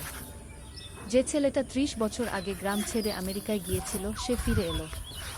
তার নাম জামিল। সে আমেরিকায় একজন সফল ব্যবসায়ী, কিন্তু বয়স হয়েছে, এখন শেখডে ফিরতে চায়। জামিল আলমের সাথে দেখা করতে এলো। আমি তোমার বই পড়েছি আমেরিকায় বসে। সেই বই পড়ে আমার গ্রামের কথা মনে পড়ে গেল। তাই ফিরে এলাম। স্বাগতম, আলম হাসি মুখে বলল। জামিল বলল, আমি এই গ্রামের জন্য কিছু করতে চাই। তুমি কি পরামর্শ দাও? আলম ভাবল একটু। তারপর বলল, গ্রামে একটা কারিগরি প্রশিক্ষণ কেন্দ্র খোলো। যুবকদের হাতে কলমে কাজ শেখাও। তাহলে তারা চাকরি পাবে, স্বাবলম্বী হবে। জামিল খুশি হল। চমৎকার আইডিয়া। কয়েক মাসের মধ্যে একটা কারিগরি প্রশিক্ষণ কেন্দ্র খোলা হলো। সেখানে ছেলেমেয়েরা কম্পিউটার, ইলেকট্রনিক্স, সেলাই, রান্না, নানা বিষয়ে প্রশিক্ষণ পেতে লাগল। এভাবে একে একে গ্রামে নতুন নতুন সুবিধা যুক্ত হতে লাগল। কেউ ফিরে এসে স্কুলে দান করল, কেউ রাস্তা বানিয়ে দিল, কেউ মসজিদ মন্দির সংস্কার করল। আলম দেখছিল আর ভাবছিল, একজন মানুষ যদি ভালো কাজ শুরু করে তাহলে সেটা অন্যদেরও অনুপ্রাণিত করে। কি ২৬ অধ্যায়, পরবর্তী প্রজন্ম। আয়ান এখন ১০ বছরের। খুব মেধাবী ছেলে। সে দাদুর কাছে বসে গল্প শোনে, দাদির কাছে থেকে জীবনের পাঠ নেয়। একদিন স্কুলে একটা রচনা প্রতিযোগিতা হলো। বিষয় ছিল আমার স্বপ্নের বাংলাদেশ। আয়ান লিখল, আমার স্বপ্নের বাংলাদেশে সবাই শিক্ষিত হবে। কেউ অসুস্থ হলে চিকিৎসা পাবে, কেউ গরিব থাকবে না, সবাই একসাথে মিলেমিশে থাকবে। আমার দাদু বলেন, স্বপ্ন দেখতে হয় বড়, তারপর সেই স্বপ্ন পূরণের জন্য কাজ করতে হয়। আয়ান প্রথম হলো, পুরস্কার পেল। আলম নাতির রচনা পড়ে চোখ ভিজিয়ে ফেল। আমাদের শিক্ষা বৃথা যায়নি, নতুন প্রজন্ম ঠিক পথে আছে। ২৭ অধ্যায়, জীবনের সন্ধ্যা। আলম এখন ৬৫ পেরিয়ে গেছে। শরীর একটু দুর্বল হয়ে এসেছে, কিন্তু মন এখনো তরুণ। একদিন ডাক্তার বলল, তার হার্টে সমস্যা আছে, বিশ্রাম নিতে হবে। রূপা খুব চিন্তিত। বাবা, তুমি এখন আর এত কাজ করবে না, বিশ্রাম নাও। কিন্তু আলম কি থেমে থাকার মানুষ? সে এখনো লেখে, মানুষের সাথে দেখা করে, গ্রামের উন্নয়নের কাজে যুক্ত থাকে। তানিয়া বলল, তুমি একটু শান্ত হও। আমরা এত কাজ করেছি, এখন পরের প্রজন্মকে দায়িত্ব দাও। তুমি ঠিক বলছো, আলম মেনে নিল। কিন্তু আমার একটা শেষ ইচ্ছা আছে। কি? তানিয়া জিজ্ঞেস করল। আমি আমাদের জীবনের গল্পটা লিখতে চাই, একটা আত্মজীবনী, যাতে পরের প্রজন্ম জানতে পারে আমরা কিভাবে স্বপ্ন দেখেছিলাম, কিভাবে সেই স্বপ্ন পূরণ করেছিলাম। তুমি লেখো, তানিয়া হেসে বলল। আমি তোমাকে সাহায্য করব। ২৮ অধ্যায়, শেষ বই। পরের ৬ মাস আলম লিখল তার জীবনের গল্প। নদীর ধারে সেই গা, একটি জীবন কথা কি নাম দিল। বইটাই ছিল তাদের প্রথম দেখা, প্রথম প্রেম, সংগ্রাম, সফলতা, ব্যর্থতা, সবকিছু। বই প্রকাশিত হওয়ার পর দেশজুড়ে সাড়া পড়ে গেল। মানুষ পড়ল আর অনুপ্রাণিত হলো। একজন পাঠক চিঠি লিখল, আপনার বই পড়ে আমি বুঝেছি স্বপ্ন দেখা আর তা পূরণ করা সম্ভব। আমিও এখন আমার গ্রামে ফিরে যাব, কিছু করব। আলম এই চিঠি পড়ে খুশি হল। দেখো তানিয়া, আমাদের জীবন বৃথা যায়নি, আমরা মানুষকে অনুপ্রাণিত করতে পেরেছি। ২৯ অধ্যায়, বিদায়। এক শীতের সকালে আলম ঘুম থেকে উঠল না। তার হার্ট অ্যাটাক হয়েছে। রূপা যতই চেষ্টা করল, কিছু করতে পারল না। আলম চলে গেল। পুরো গ্রাম শোকে মুহ্যমান। আমাদের আলম চলে গেল, সবাই কাঁদল। তানিয়া কান্নায় ভেঙে পড়ল। তুমি আমাকে একা ফেলে চলে গেলে। রূপা মাকে সান্ত্বনা দিল। মা, বাবা চলে যায়নি, তার লেখায় সে বেঁচে আছে, তার কাজে সে বেঁচে আছে, আমাদের মধ্যে সে বেঁচে আছে। আলমের জানাজায় হাজার হাজার মানুষ এলো। তাকে সমাহিত করা হলো গ্রামের কবরস্থানে, নদীর পাশে, যেখানে সে জীবনের অনেকটা সময় কাটিয়েছে। ৩০ অধ্যায়, উত্তরাধিকার, শেষ অধ্যায়। আলমের মৃত্যুর পর তানিয়া ভেঙে পড়েনি। সে আরও শক্ত হয়েছে। আলম চলে গেছে, কিন্তু তার স্বপ্ন চলে যায়নি। আমাকে সেই স্বপ্ন বাঁচিয়ে রাখতে হবে। সে গ্রামের লাইব্রেরিটাকে কি আলম স্মৃতি লাইব্রেরিকে নাম দিল। সেখানে আলমের সব বই রাখা হলো। রূপা হাসপাতালে আরও বেশি মনোযোগী হলো। বাবা চাইতেন আমি মানুষের সেবা করি, আমি তাই করব। ফাহিম তার পাশে থেকে সাহায্য করল। আয়ান, যে এখন ১৫ বছরের, দাদুর মতো লিখতে শুরু করল। সে গল্প লেখে, কবিতা লেখে। একদিন আয়ান তানিয়াকে তার লেখা একটা গল্প দেখাল। গল্পের নাম দাদুর স্বপ্ন। তানিয়া পড়ল, চোখে পানি এলো। তোমার দাদু বেঁচে আছে তোমার মধ্যে কি? বছরের পর বছর কেটে গেল। গ্রামটা আরও উন্নত হলো, কিন্তু আলমকে কেউ ভুলল না। প্রতি বছর তার জন্মদিনে গ্রামে একটা সাহিত্য উৎসব হয়। তরুণ লেখকরা আসে, তাদের লেখা পড়ে। তানিয়া এখন ৮০ পেরিয়ে গেছে, কিন্তু এখনও প্রতিদিন স্কুলে যায়, ছাত্রীদের দেখে আসে। একদিন এক তরুণী তানিয়াকে জিজ্ঞেস করল, ম্যাডাম, আপনার আর আলম স্যারের গল্পটা কি সত্যি? তানিয়া হেসে বলল, হ্যাঁ, প্রতিটা শব্দ সত্যি। আমরা স্বপ্ন দেখেছিলাম, আর সেই স্বপ্ন পূরণ করেছিলাম গো। আমিও কি পারবো? তরুণী জিজ্ঞেস করল। অবশ্যই পারবে, তানিয়া দৃঢ়তার সাথে বলল। শুধু স্বপ্ন দেখো, তারপর সেই স্বপ্ন পূরণের জন্য কাজ করো, আর কখনো হাল ছেড়ো না। সেদিন সন্ধ্যায় নদীর ধারে বসে তানিয়া আকাশের দিকে তাকাল। আলম, তুমি কি দেখছো? আমরা যা শুরু করেছিলাম তা এখনো চলছে। তোমার স্বপ্ন বেঁচে আছে গি। নদীর জল কুলকুল করে বয়ে যাচ্ছে, বাতাসে যেন আলমের কণ্ঠস্বর ভেসে এলো, আমি জানতাম তুমি পারবে। আমরা একসাথে এই স্বপ্ন দেখেছিলাম, তুমি তা বাঁচিয়ে রেখেছ। ধন্যবাদ তানিয়া গু। তানিয়া হাসে, চোখে পানি কিন্তু মুখে হাসি। ধন্যবাদ তোমাকে আলম, তুমি আমার জীবনকে অর্থবহ করেছিলে গি। সমাপ্তি। এই ছিল আলম আর তানিয়ার গল্প। দুটো সাধারণ মানুষ যারা অসাধারণ স্বপ্ন দেখেছিল, আর সেই স্বপ্ন শুধু নিজেদের জন্যই ছিল না, ছিল সবার জন্য। আজও রূপসী গ্রামে যদি যাও, দেখবে আলম স্মৃতি লাইব্রেরি, তানিয়া বালিকা বিদ্যালয়, রূপসী হাসপাতাল, সবকিছু দাঁড়িয়ে আছে। এগুলো শুধু ভবন নয়, এগুলো স্বপ্নের বাস্তবায়ন। আর নদীর ধারে, যেখানে একদিন দুটো তরুণী বসে স্বপ্ন দেখেছিল, সেখানে এখন একটা ফলক লাগানো আছে। তাতে লেখা, যেখানে স্বপ্ন শুরু হয়েছিল। আলম ও তানিয়া, দুই স্বপ্নদ্রষ্টা, দুই সেবক, যারা প্রমাণ করেছেন স্বপ্ন দেখলে এবং কাজ করলে সবকিছুই সম্ভব। শিক্ষা, জীবনে স্বপ্ন দেখো বড়, তারপর সেই স্বপ্ন পূরণের জন্য নিরলসভাবে কাজ করো। নিজের জন্য নয়, সবার জন্য কিছু করার চেষ্টা করো, তাহলেই জীবন সার্থক হবে।